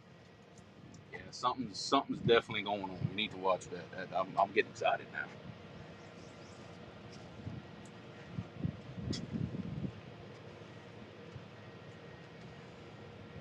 But watch, we're gonna be stone cold on this one, and then this one's gonna. I can see it coming. Let's see. Yeah, Matt, definitely. I would. In fact, that may be what I would be doing today. Maybe, I don't know. But when the water clears up a little bit more, you better believe it. That's what I'm gonna be doing. Just throwing some jugs for gar. Jugs, and I want to drag some big pieces of cut bait on the planer boards, like troll for gar. I've always wanted to do that. I ain't saying it's gonna work. Put some Patriot bobbers out the back. Yeah, Gabe's is over there just.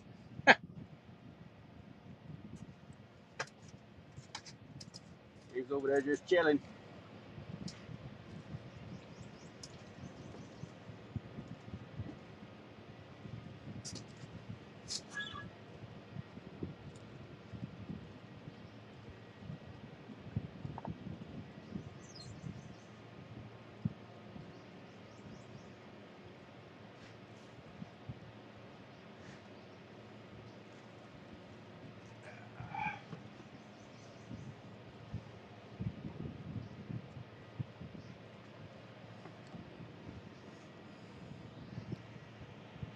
John Henderson. I don't believe I've seen your name in chat before. Welcome.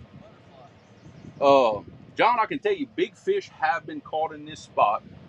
Not by me. I've got a good friend who spends a lot more time on this river than I do. And he's always liked this spot. Normally they fish it during the fall, during the winter, but it's really, really deep water out in this current sea. So that's kind of one of the reasons we're here. A lot of structure down there. A lot of old wood and logs and who knows what down there. So that's our reasoning for being here.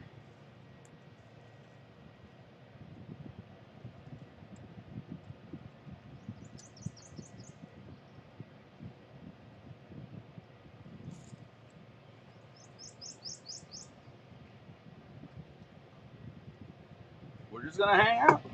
In fact, we got a barge that's fixing to pass right behind us. Like right. Yeah, y'all can see it. Y'all can see it right there coming. It's not a barge, it's a whole floating state. I'm telling you, that's not that big of a push. It's a decent sized one, but it's not that big. Come on, barge, bite.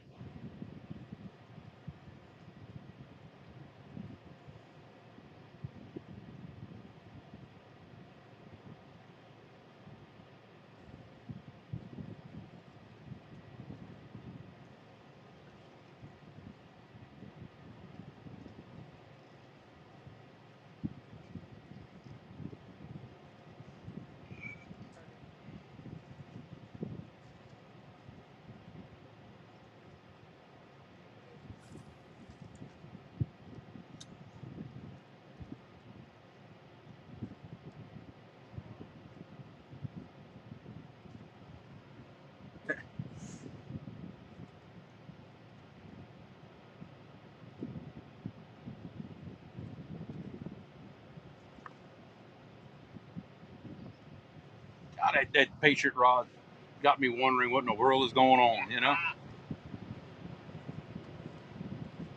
I mean, I don't think that's the current doing that, but I've seen stranger things. I don't know. All right, turn the camera back. Yeah, that's actually kind of what I was thinking about doing, Matt. Kind of going in some little shallower water where we see the gar breaking and run some cut bait behind some boards.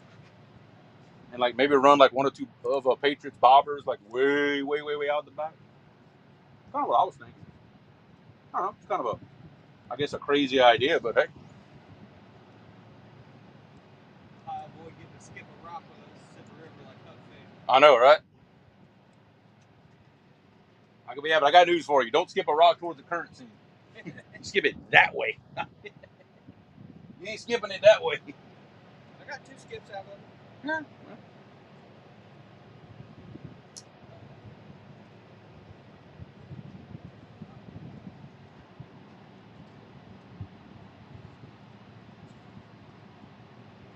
He's making some big waves behind him.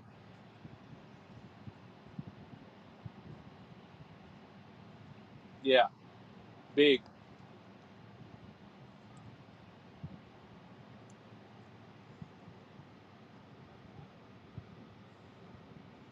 Strange things to see Justin and Creoles. Yeah. Well, I tell you, that's not something you see every day. I've got an Ohioan on the Mississippi. And they're currently trying to skip rocks in the Mississippi.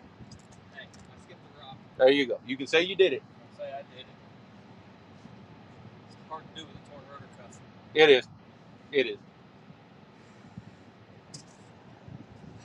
At least I think that's what's wrong. I done that Tuesday with a 90-pound jackhammer. Oh. The weight coming from behind that tug. Good night. That's why I tell people, have it together when you come out here. It's for reasons like that.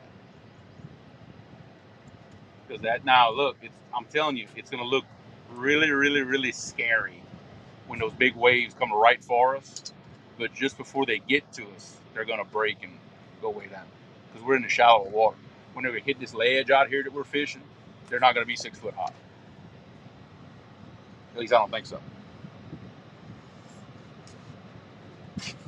We might get a shower. We might not. Nah, we're good. Now, I've been in my boat scanning this and run into that. It's yeah, it'll make you tighten up. Hopefully, y'all can see that on camera. I guess y'all be able to see when the barge passes right behind us. But it's pretty wild looking. Nick Hoagland Fishing, welcome. Well, Nick, I hope you're having better luck than we are. Oh yeah, you can see it. Oh yeah, you can just see the tug coming in the corner of the screen. I got you. You little Andrew, is that your new YouTube name? I see it. There's a channel on here that says your little brother, and for some reason I'm thinking that's Andrew, but maybe I'm totally wrong. What picture is it? Just like with a little guy setting a hook. It used to be Alan. I don't know. How many is he pushing? He's 5 wide. He's 5 wide and 1, 2, 3, 4, 5, 6 deep. 30. So he's 30. He's pushing 30. That is massive. And he's not even full. Well, about. Well, the front ones ain't even really 60, full. About 70% of them are loaded. The front ones aren't. The front ones are empty. Which is why it's just not absolutely ridiculous off the front. He's got the empty board. Oh yeah. You got to figure, dude. He's fighting a big current. I mean, y'all can see. I mean, you can see how fast that current is. That's every bit of 5 miles an hour, 5 or 6. I'll say, just guessing at it. Oh yeah, because I got 20 ounces on that one rod and it shoved it down the river like nothing. Oh yeah. If you try to get right in the middle of that, you got to have 2 pounds of lead to really get it down. You take them big wind chimes. Yeah, and I've seen those wind chimes get blown down the river and never touch. We don't have one in the boat, do we? Or do I have one in the compartment? Wind chime. I call it a wind chime. I call it a Creole wind chime. I took a piece of 3/4 EMT. Every inch of that EMT filled with lead is 3 ounces. I made some that are 8, 10, and 12 inches long. And I put a looped welding rod in the top, like to make a place to clip it. That's what I call my wind, because that's what it looks like, a big wind chime. But it's a weight.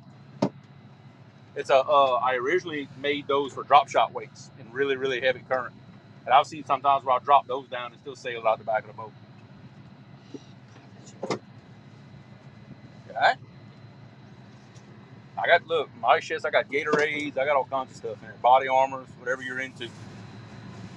That game's cool. When you get a chance, grab me a body armor out there. Pop's laying right down here. That would hit the spot right about now. To me, those body armors are great for like putting it back in. I don't know how to work the summer without them. Oh yeah, I live on the Gatorade packets and all that at work. Yeah. What color you want? Don't matter, whatever you grab. It don't matter to me. I ain't gonna be picky. Oh, I don't know why my phone keeps dimming, even though I told it not to.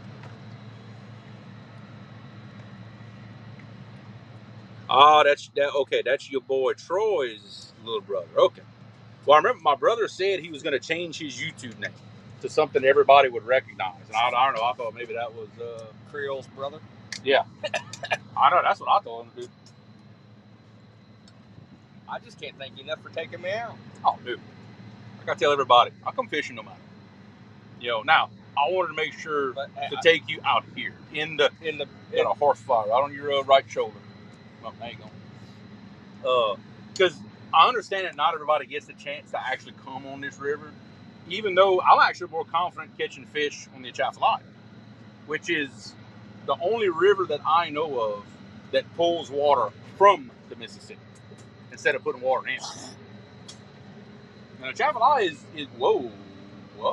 There we go. Whoa now. Come on. Is that a live bait or is that a cut bait? Live. No. Dude, that was a hit.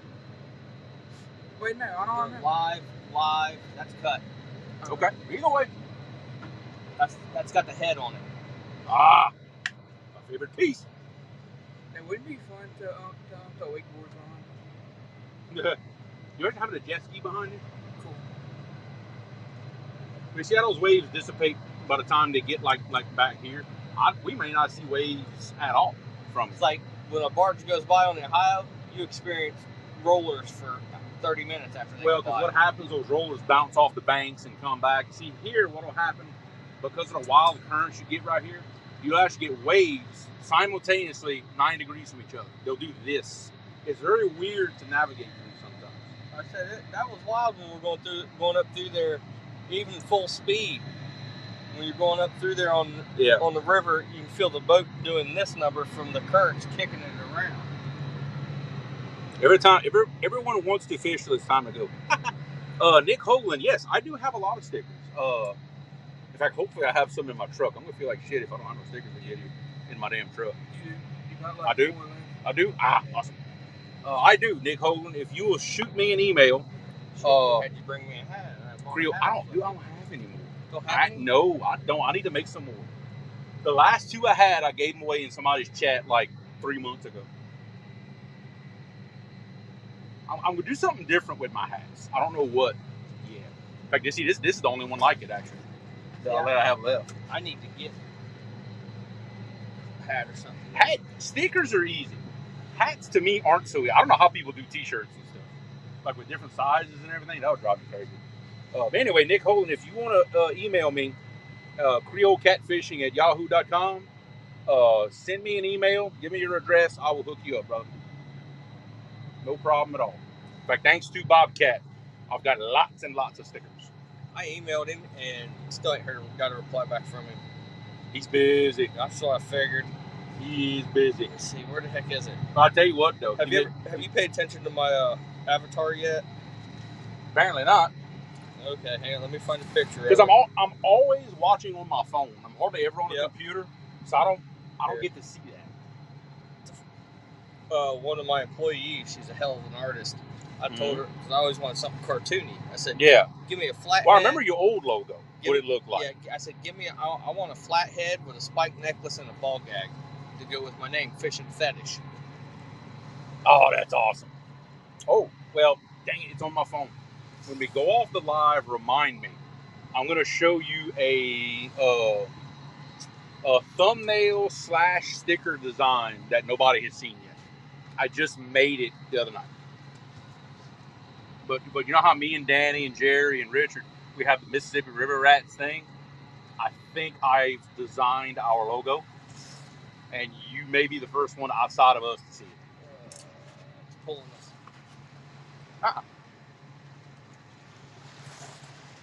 Well, if we do pull back a little more, I can crank up the motor and get it right back up. Now we're getting some waves.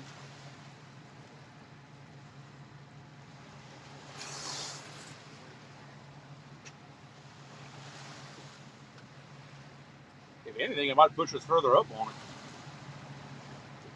Cool, they got 3 boards and then I wrote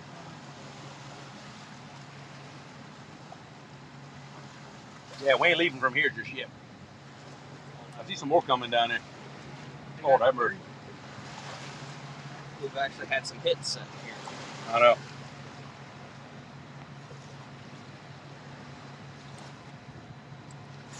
Big Bill oh, that is awesome. I get the biggest kick out of seeing other people wear my hats like from around the country. It blows my mind. It absolutely does. I never thought that I would see, a hat with, let's say, my name on it across the country somewhere. That's a wild notion to me. It really is.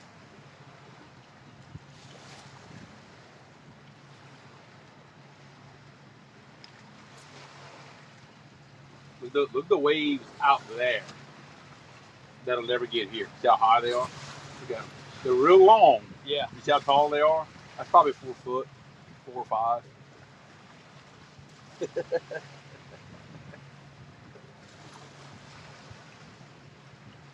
And then the old lady about killed me. I drove across Wheeler coming down. Oh, so I heard that gets rough. I got to look at it. Was beautiful. Really? Oh yeah, nice. Well, like with the waves smooth. and stuff. Yeah, is it Wheeler or Wilson that gets so dangerous, or both? I think it's Wheeler. Is it Wheeler? Yeah. Is that where they had that tournament where all them Sea Org boats sank? Mm-hmm.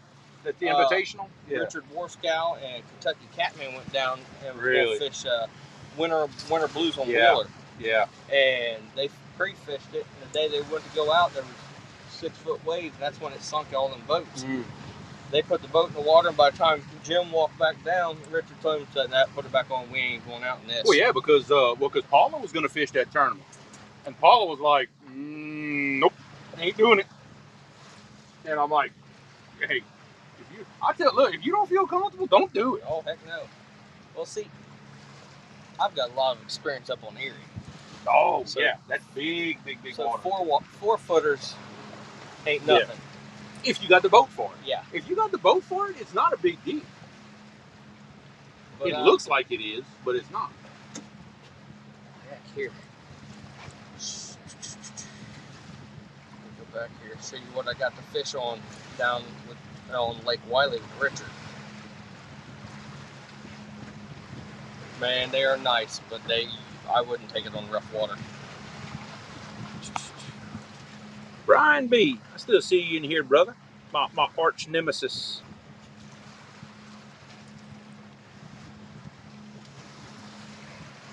His buddy. His buddy told him, "Come get it, take it out." Dude. But you wouldn't take that in rough water? No. Well, then you're not taking this thing, then. Huh? Either. No, I wouldn't. These are too low. These set too low in the water. You think they sit lower than this boat does? It sits about the same. Okay. Yeah, okay. It sits about the same. Now, this boat, by definition, it's a John boat because I have a 7-degree dead rise. Anything less than 10 is a John boat. Those are Storm Cats and the Sea Arcs and all. Most of those have 15-degree dead rise, so they're a little easier, in rough water, but they're not quite as stable as this one. Rough water, it's all right, but something with 3 or plus big foot rollers, swells, anything with a roller or swells on it, you need a big, deep I wouldn't take them. A big, deep bead, yeah. And then, I'll explain it later. That's a 22-footer. That's Richard's boat. Ooh, okay. All right. I know a lot of guys run just like Rogers. Those sidewalls are like that deep. A lot of guys run the deep V stuff. You don't see many of them out here though. Shoot, dude, what's up, Rod? I've been watching it Rod do that for the past 20 minutes. Yeah, it's going down. I know, and I had one, and dude, it gets like right there. That was getting pulled. What's going on with that thing? I had one do that for like 30-35 minutes when I was fishing with stonefly. Hopefully that's what that is. When I was fishing with stonefly down on the river, and I finally picked it up and reeled it in. Oh, okay.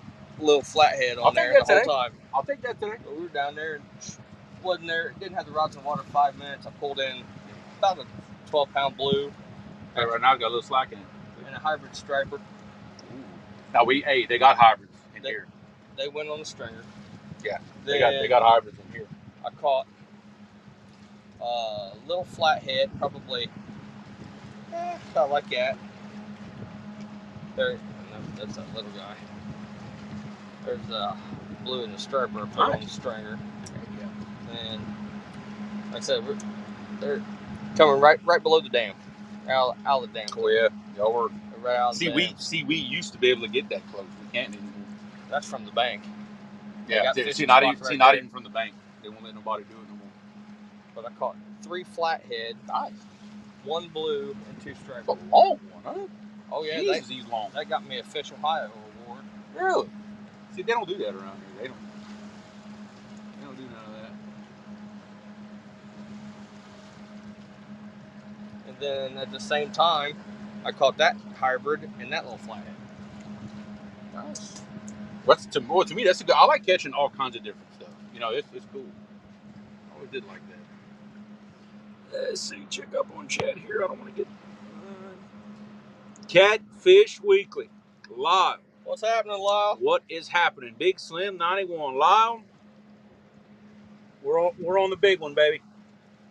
I am actually beached up on, can't really call it a sandbar, but it's like a bluff bank. I got my boat beached up, and literally 30, 40 feet behind my boat is 80 feet of water. I mean, it's just an absolute big bluff bank on a big outside bend with nothing but logs and trash and who knows what in the bottom of this thing. I might not get any of my tackle back, but by God, we got baits down there. We got a cut slicker and some live polywob, live bullheads. So we're hoping for some magic right here. And you can see how kind of, I guess you can see it in the screen, Lyle, how gnarly this water is back here. It's pretty crazy.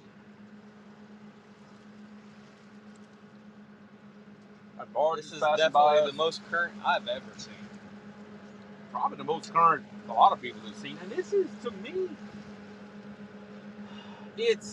I'm going to say it's above average.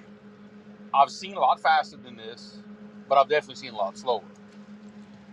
I'd say this is a hair above average. That's what I'll go with. You know, it's probably, I can say 5 miles an hour, 5 or 6, something like that. Just kind of guessing. But in this hard outside bend, you're seeing the worst of it. That's snowflake. That's after he figured out how to. Yeah, it's after. I'm glad he was there. My GPS took me to the Kentucky side of the dam. Now I'm over there, and I called him. I was like, "Where you at?" He said, "Over here fishing." Goes, I think I see your lights. You're on the wrong side. See, you're on the wrong side this morning. 40 minutes later. See, same thing. You're on the wrong side this morning. I got a retarded GPS, all right? Yeah, my GPS took me to the wrong side of the... And I thought about that. I said, you know, hope he don't get confused when he sees the boat. Well, because the boat ramp sign... When it said you're here, it was right there in front of that sign that said boat ramp to the left. And you kind of assume, okay, well, all right, there's a boat ramp. You just don't realize there's another boat ramp on the other side. I had 5-finger death punch jamming, so I didn't see your message. I didn't see your message until I got out and I looked at my phone. I was like, okay, well, I'll call. Oh, dude, I sent that message at 6 o'clock this morning before we left the house. I figured you were on the road already. I left at 5:30. I was set to be up here about 20 minutes early. Yeah. But I stopped at McDonald's and got breakfast, and I stopped at Walmart and bought sunglasses because for some reason my wife took my sunglasses out of the vehicle and took them up into the hotel room. So I stopped, got something to eat, swung in there, and it was still 10 minutes to 8 when I rolled in. Oh, yeah. Just at the wrong landing. Just at the wrong one. Yeah, and you know, a small part of me almost put in at that landing instead and to go in the Atchafalaya, but I kept thinking, man, I know they're spawning in the Atchafalaya. I just know they are. Well, they might be doing it here too. Oh, you can't go to Plan B. Plan B may have to take an effect. That's all right. I got to fish the Mississippi. I'm happy. I still want you to catch a Mississippi fish. I got to fish in Creole. That's all that matters. The first. You're talking like I'm famous or something. You're killing me. The first YouTuber from up north to come down and fish with you. It is. Actually, you're the only second YouTuber ever to fish with me. The only other one who's done it is Sean T, and he lives just up the road. Well, he don't count because he's from here. He don't count. He's from here. I always called him my Louisiana brother because originally he is from South Louisiana, but he lives towards Natchez, Mississippi now. Yeah, so he's a resident of Mississippi, but very much Louisiana. He really don't count because he lives in Mississippi. He's got a heavier accent than me. He has that true Cajun accent from down south. I've still yet to hear somebody talk like that. Well, if my dad comes meet us at the landing, you'll hear it. Well, my father-in-law. See, look, they're slacking them lines now, man. That's weird what's going on right there. My father-in-law is in his 60s. You wouldn't realize it by talking to him, but like when he talks in his sleep, it's in French. They had to teach him English when he was about 10 years old. Yep. Like a lot of the French words that I don't know come from either him or my dad. They have to translate everything because I'm not fluent at all. I can spit out some stuff here and there, but it's about as good as I am. I can speak redneck and hick. It's the same thing. It's the same. No, there's a difference between a redneck and a hick. I don't know. You gotta remember who you're talking to here. No. Hicks are a lot dumber. Has life. What's happening, Has? What's up, Has? Well, James, I may have to make my way kind of towards that direction because I've always wanted to fish the Washita, like around Columbia and Monroe and all that. I hear they got some monster yellowcat in there. I've passed over it many, many times and been curious. So one of these days, that just may happen. Oh, this is the farthest west I've ever been, that's for sure. Yeah, this is much further west than what y'all are. I mean, different time zone and everything. It's a lot further west than I've ever been. Well, actually, by right, we're actually fishing in Mississippi right now. Technically, we're in Mississippi right now.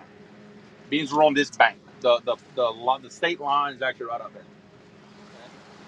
We came in Louisiana. We're fishing in Mississippi. Well, now I say I fish in Mississippi, Louisiana. In fact, one of these baits may be in Louisiana, depending on how far out back of the boat it is. It may be. That's how Lake Wiley is. It's split. Right. Oh yeah, it's split between North and South Carolina.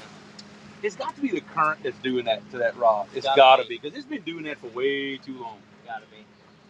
Plus, he's got a live one on there. He tugs on it with that current. Drag out 10 ounces. I guess. That's got to be what it is. Them little yellow belly like a pull. Oh yeah. They fun to catch on them ultralights though. Oh yeah. Ton of fun.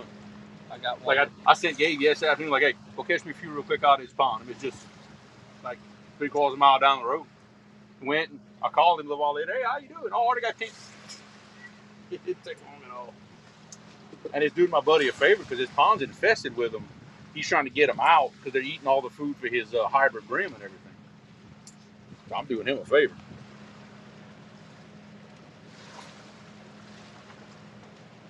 They're gonna run down there in about 10 days, and I'll probably be at work, James. That's terrible timing, man. I hate that. What's going on? James Alba has to make a run down to Shreveport about the next 10 days. I'll be at work, hauling dirt, or watching other people haul dirt, rather. Time is it, Gabe? 11:35. 11:35. Tell you what, we go stay right here till noon. We can stay right here till noon. What are we gonna do after that? I'm thinking about Plan B. What you think, Justin? You're the guest. But I put it like this: how bad you want to go snag you an Asian carp? I'm happy to do whatever. It don't matter to me. I'm thinking real hard about it. We can go catch some crappie, Asian carp, hybrids, gar. I like to reel in everything. I'm fishing right now.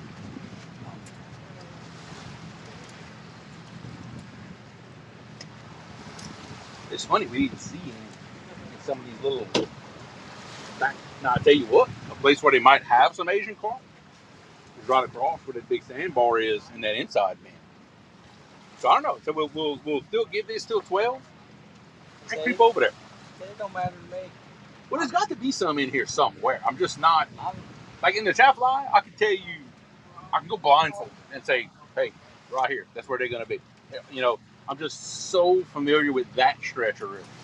That's why I promised myself earlier this year that once the fishing kind of gets back right, I don't want to go back in the Chapel the rest of the year. I'm going to force myself to spend more time here because I'm familiar, but not nearly like in the Chapel, like not even close. Hello.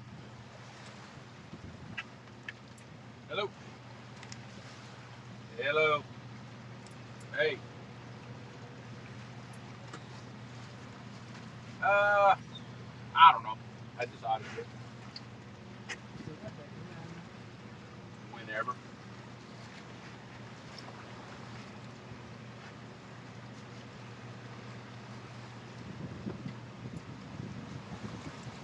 Well, like I said, we could be here until 12, and I'll make a decision from there.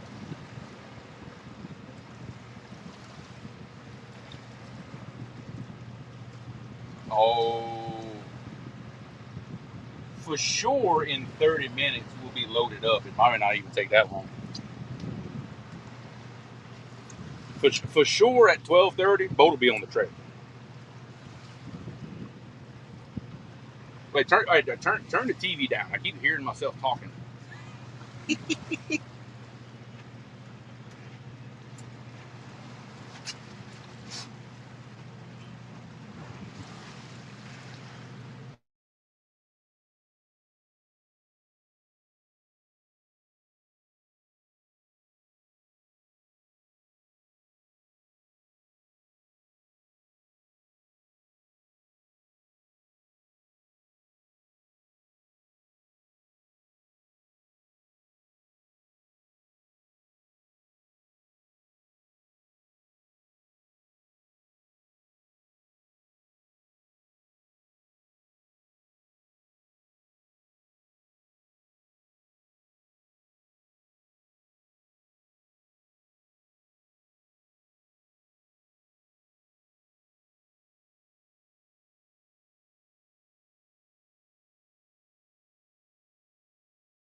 Sorry about that.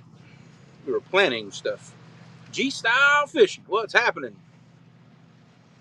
Yeah, we're still soaking these baits, trying to. It's constant voyages. Look at another Oh, one no. coming around the corner. I should make it fun when we cross this river and go over there.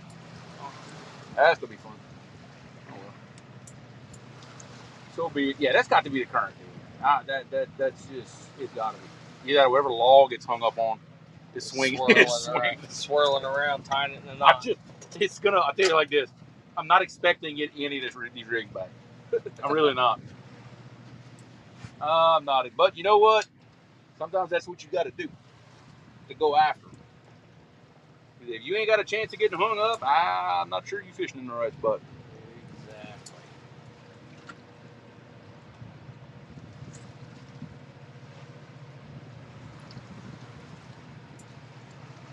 Yeah, normally any place that you can get out of the main current, and you got like an eddy with some slack current behind it, usually they are just stacked up in there. And I mean big time stacked up in there. Usually. Now, of course, today's going to be the day that's going to prove everything wrong that I've ever said. But that's fishing. Oh, yeah. Hey. Well, that's why it pays to not say go. I mean, this isn't somewhere new for me, but it's not like I've, let's say, fished this spot, 30 times. I've been here twice before, all at different times of the year. So, and there's some guys that I know that my dad knows that you can put them out here blindfolded, that they just know it because they spent their whole lives out here. And I'm lucky. The commercial fishermen out here, they're not the commercial fishermen y'all have. Yeah. Not at all. A blue over about 20 pounds, it gets put back because there's no market for that around here for food. Nobody wants that. Yeah, that's nice. The yellow cat get kept a little bit bigger. I'm gonna say above 30 they get put back because it's better meat when they're a little bigger. But still, a 30 pounder or over usually gets put back, especially by the real commercial guys. Some of the recreational guys, they'll keep everything, but there's very few of them. Very few. And they, these old guys out here understand conservation very well. They do. They know that they can't keep all these big fish all the time. They're going to hurt it. They know all that. And I can tell you now, if any pay laker would ever be dumb enough to come all the way down here and try to get these fish, they ain't going to do it again. I promise you, it will not happen again. If they make it back home the first time. They ain't going to tolerate that around here. Yeah, because they put But that's their life. hoop nets and all that out up there, and that's just... Yeah. Now, that's a lot of how the commercial guys catch fish here, is hoop nets. But... They keep everything up there. Well, yeah, but no, not here. Not here. They can't. I think the main part, is because, look, a catfish is food around here. People don't really trophy catfish around here. It's not a thing. I'm one of the few people that does it. There's not a lot of it at all. It's not a popular thing at all. That line way out there now, see? Yeah. Jesus. So the fish markets have to buy from the commercial fishermen by the pound whole live. Well, they're losing money because there's a lot of waste on those bigger fish. So they don't mess with them. And then everybody wants, what everybody's really after around here to eat is little fiddlers. That's what everybody wants. Yep. That's what everybody wants. Get that a yellow cat. But I've had that one time. Delicious. Oh, as far as a catfish, you would get no better. But up at home, they're not that prevalent, so yeah, I don't matter what size I catch, I put them all back. Yeah, they're pretty dang common around here. They really are. I mean, especially when they catch them in that pre-spawn run, we got a good population. We really There's some deer tracks right there coming down. Yeah, I believe that. They come down and drink, and they go back in them hills. This would be a hard climb for a deer. Go back up that hill. Ooh.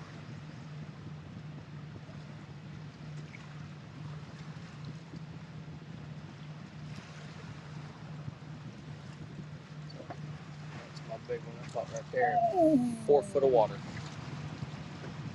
a darky. Well, I guess from being in that shallow water, he's almost black on his back. Wow. And all of our lakes are just like this. We don't have clear water because almost every one of our lakes up north. Ace catfishing. What's going on, brother? Are man-made.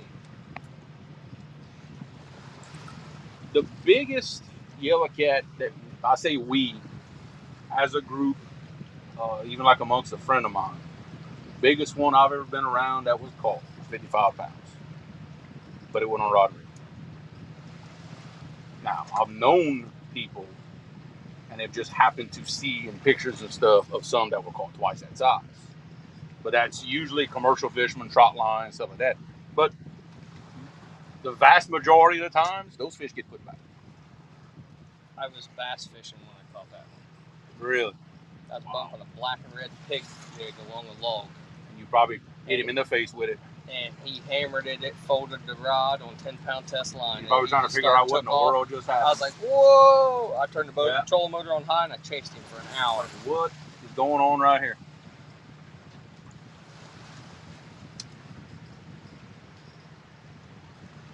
You got a bucket or something in there? Huh? You got a little like empty bucket or something in there? Look at this. You got that old river mud, didn't you? Yeah. Feet. Everything. That's why I was real close. No, if you where you got into that at? Over there. If you get right here on the edge of the water, just hold on to the boat. You can wash off. Just make sure you hold on to the edge of the boat. Just be careful.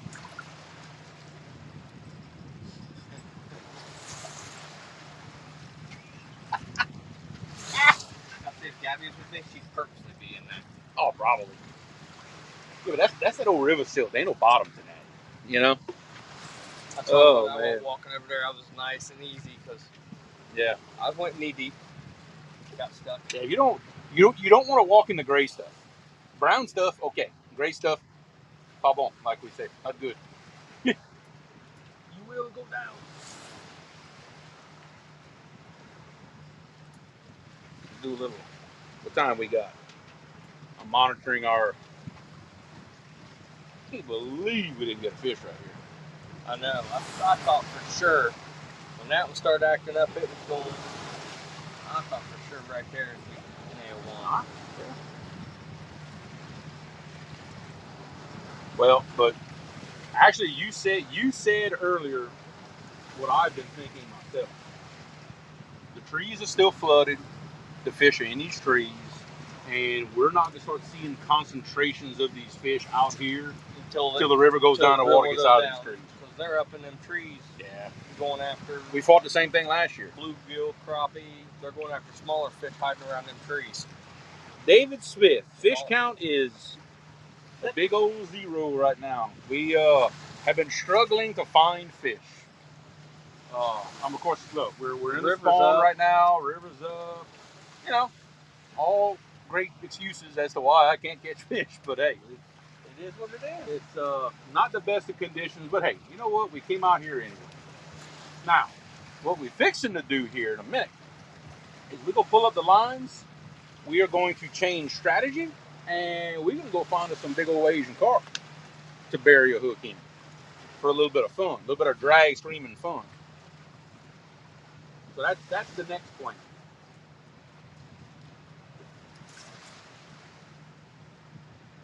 So every time the rod bumps and moves, I have a hard time believing if it's a fish or if it's, one of the 1,000 sticks that are down there. I'm telling you, you should have seen it on a sonar. There's a pile of logs down there. Like piles. In fact, I'm pretty sure the bottom is actually really deeper than what the sonar says it is.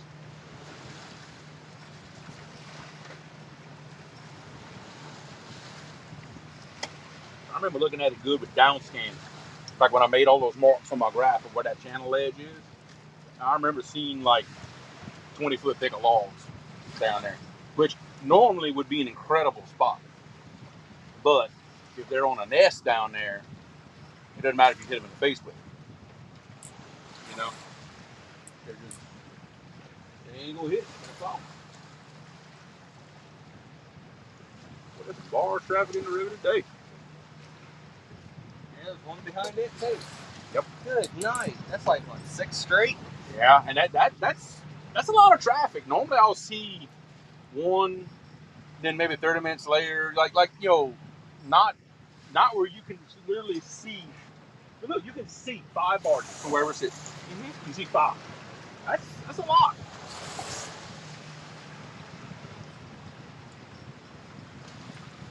Like that. See, that looks like a fish hitting that, but I don't know. Well, it's like this one here. Watch it how. Yeah. Oh yeah. They'll stop and then. I'm telling you, it's doing weird stuff.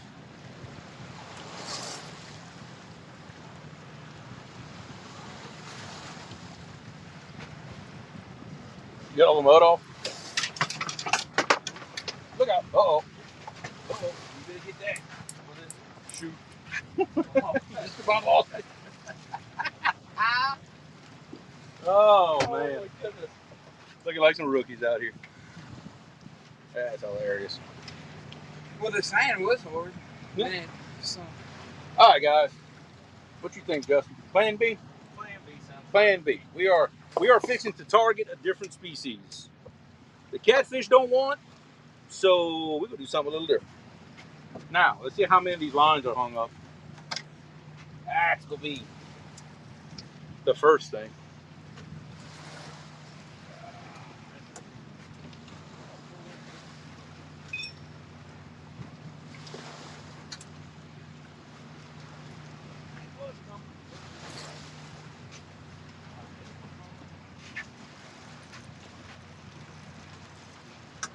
That was gone? Yeah.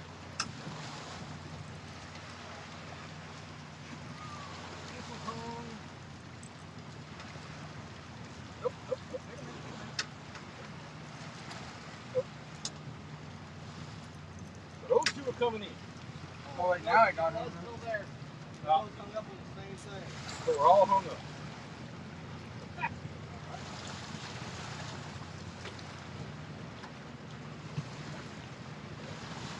Yeah, we hung on that wood down there. Oh, I got mine out. You got yours up? Broke the branch. Broke something? Okay. All right. We got a couple of. Oh, those were hung in each other. We were fishing on credit on that one. Yeah. Or did we not get the whole rig back? That's the whole rig. You want to throw the poly out? Oh, just three. Still alive. Forever. You earned it.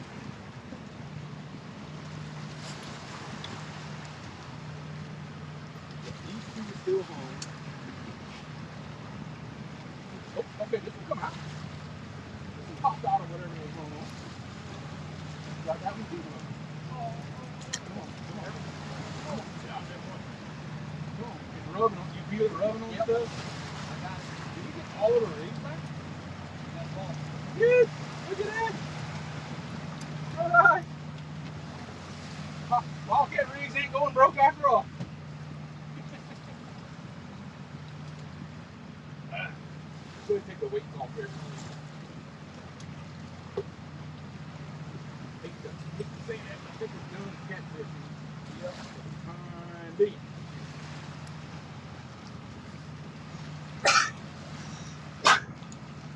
I'll be leaving the rock over back here. That ain't gonna fix it.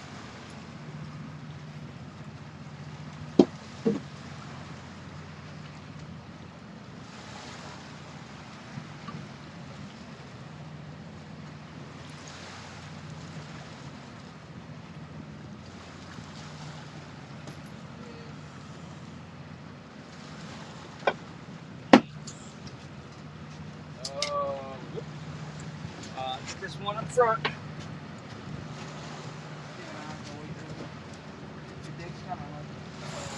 Yeah, it is.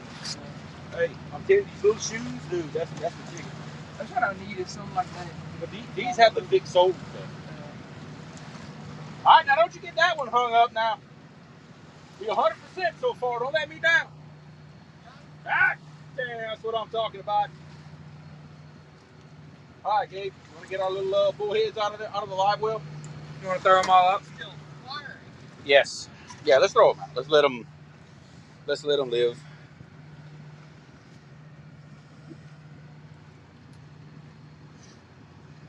Now this thing's probably not gonna drain until we get like moving.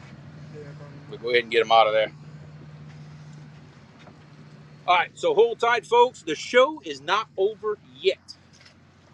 In fact, hopefully, the action's fixing to get up. Chuggy Morgan, what's happening, brother? Just in time. Apparently, I got them all in one scoop. Did you? I guess we'll find out here in a minute. Yeah, sure. There ain't nothing else in there. All right, good. Oh, don't forget that.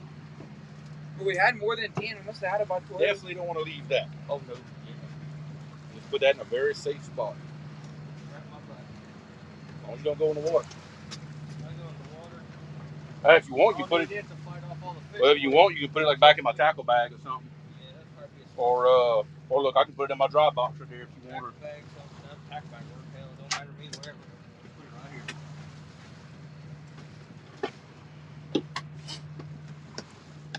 All right, fellas, we good? Everything's up. We good. All right, life jackets and.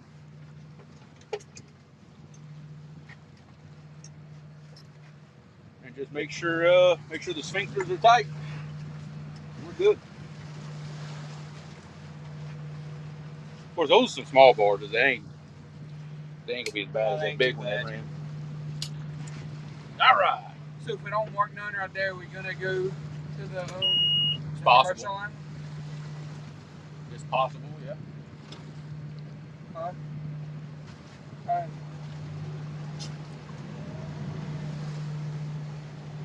Oh yeah, we got plenty. That's what's Well, big motor. Gonna be I can pull myself off of just about anything. It kills me how it barely pees. It's done that since it's been new. Yeah, we're going to check, then we're gonna head back to the line, but if we don't mark nothing.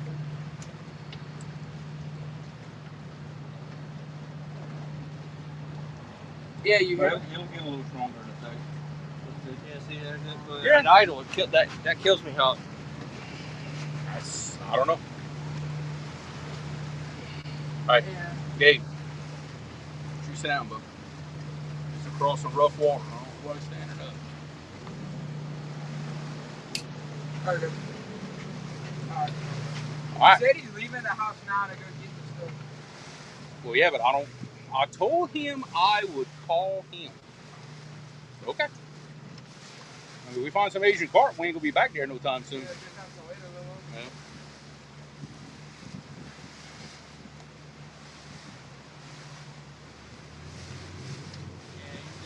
This is a completely different beast, but there would be 30 minutes and 3-4 foot rollers and bars like that come by on the Ohio.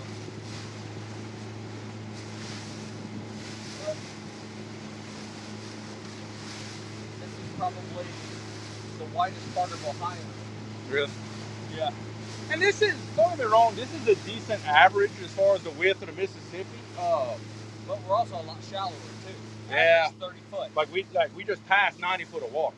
Yeah. And we're getting shallower as we go this way. Yeah. It's average about 30 foot. Yeah. 30, 40 foot around Ohio.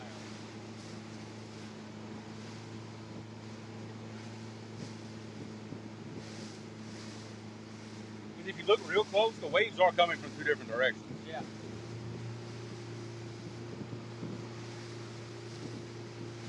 Is this scary whenever you go up on a hall and you come back Yeah. down? When you're looking down at that other one. Oh, yeah. Yeah, I had a 22-foot cutting cab when I took on aerial. 4-foot wave. Oh, yeah. Wide. Oh, yeah. You would. In fact, it'd probably ride better wide open. Yeah. Everybody else is doing like 5, 6 mile an hour. I'm doing 20 mile an hour. Yeah. 4-foot Yeah, wave. you roll. Bang, bang, bang, bang, bang. Exactly. The hell, the sides on it were this neat. So it makes a big difference. 1956 Glastron cutting cabin. Oh, yeah. With 6-cylinder inboard. I miss that boat. But right now, we're already in 34 feet of water. We're already back up that much.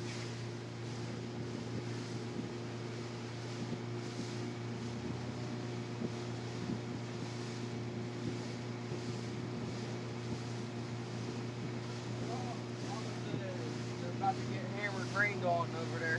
Where? Over there in New Orleans. Oh, really? Yep. They're going to get hammered on. I didn't check the radar. It was supposed to rain today. No, I checked the radar and stuff, and it's supposed to be clear all week. Yeah.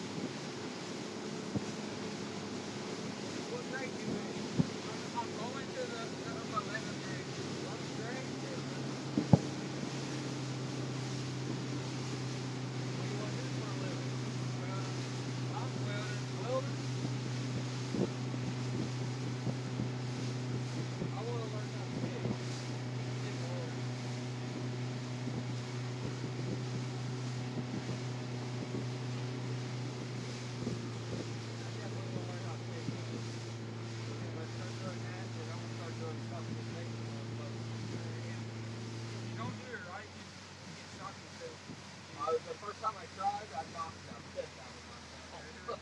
I had my arm laying on the table like this, had my right hand right here, and feel that snap on it. And it shot right through my arm right there, nailed me. I screamed like a little girl. I think I might have beat you on my leg a little.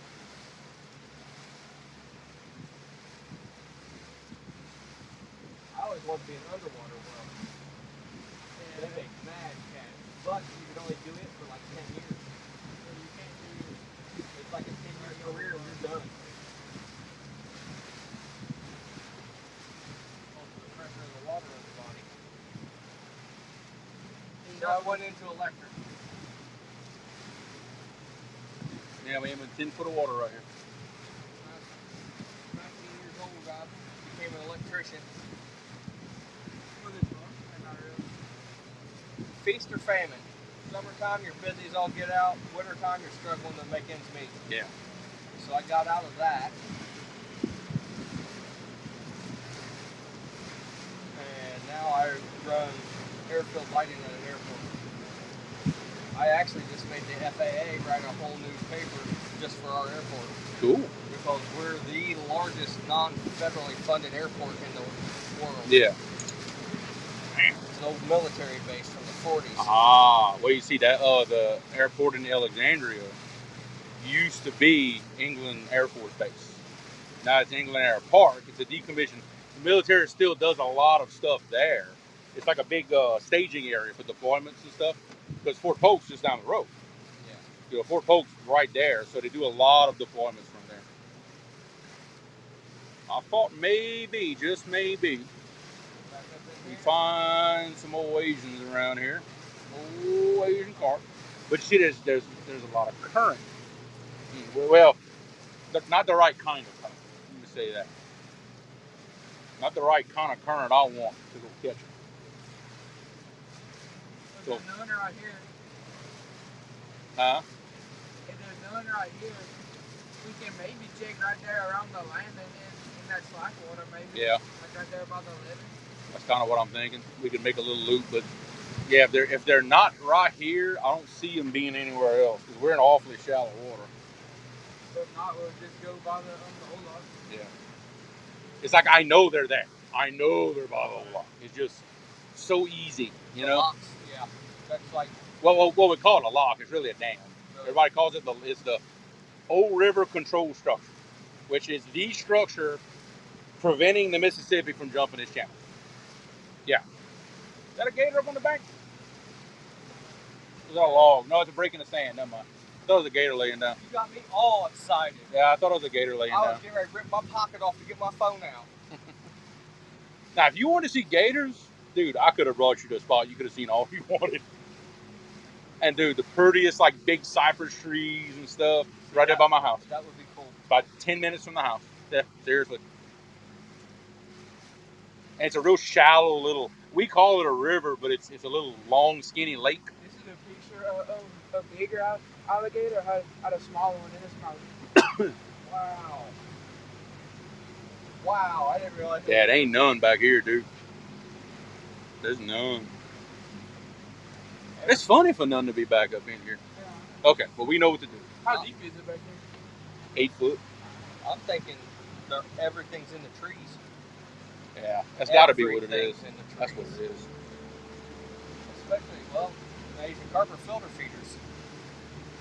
Yeah, but you see, they'll be in that slack water below them dams, and they'll pile up in there.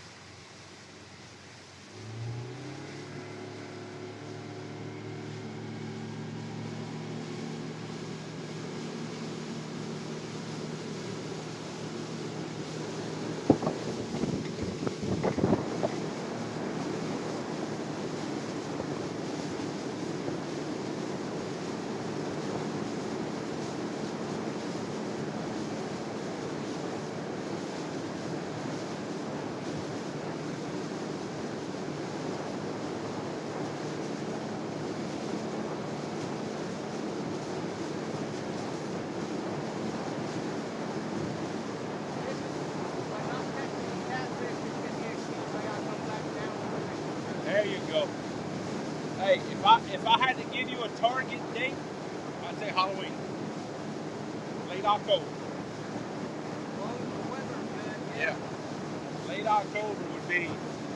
Late October, look, even if it's December, we're still doing real good at that time. That time of year, I can't wait.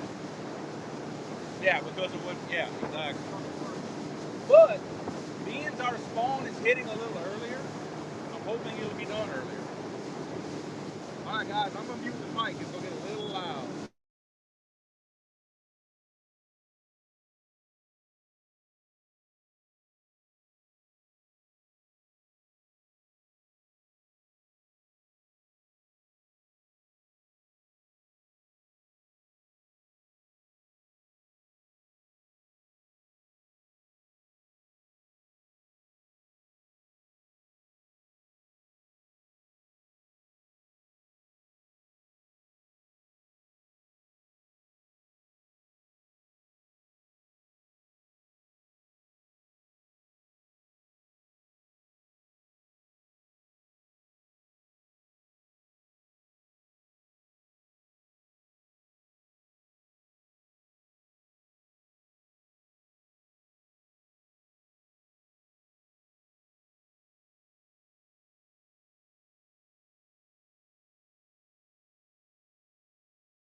where we at, but he didn't know the name of it. Well, Roger, unfortunately, the count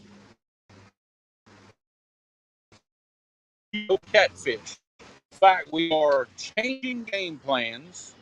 We're actually going to put the boat back on the trailer, get it upriver some, and go next to the dam. And we're going snag some carp. We fixing to get some on an Asian carp. That's what we're doing. So what I'm going to do is I'm going to go ahead and end. It's going to take us a minute to do all this. I'm going to go ahead and end this live, and we will start a new one once we get in position and do what we got to do.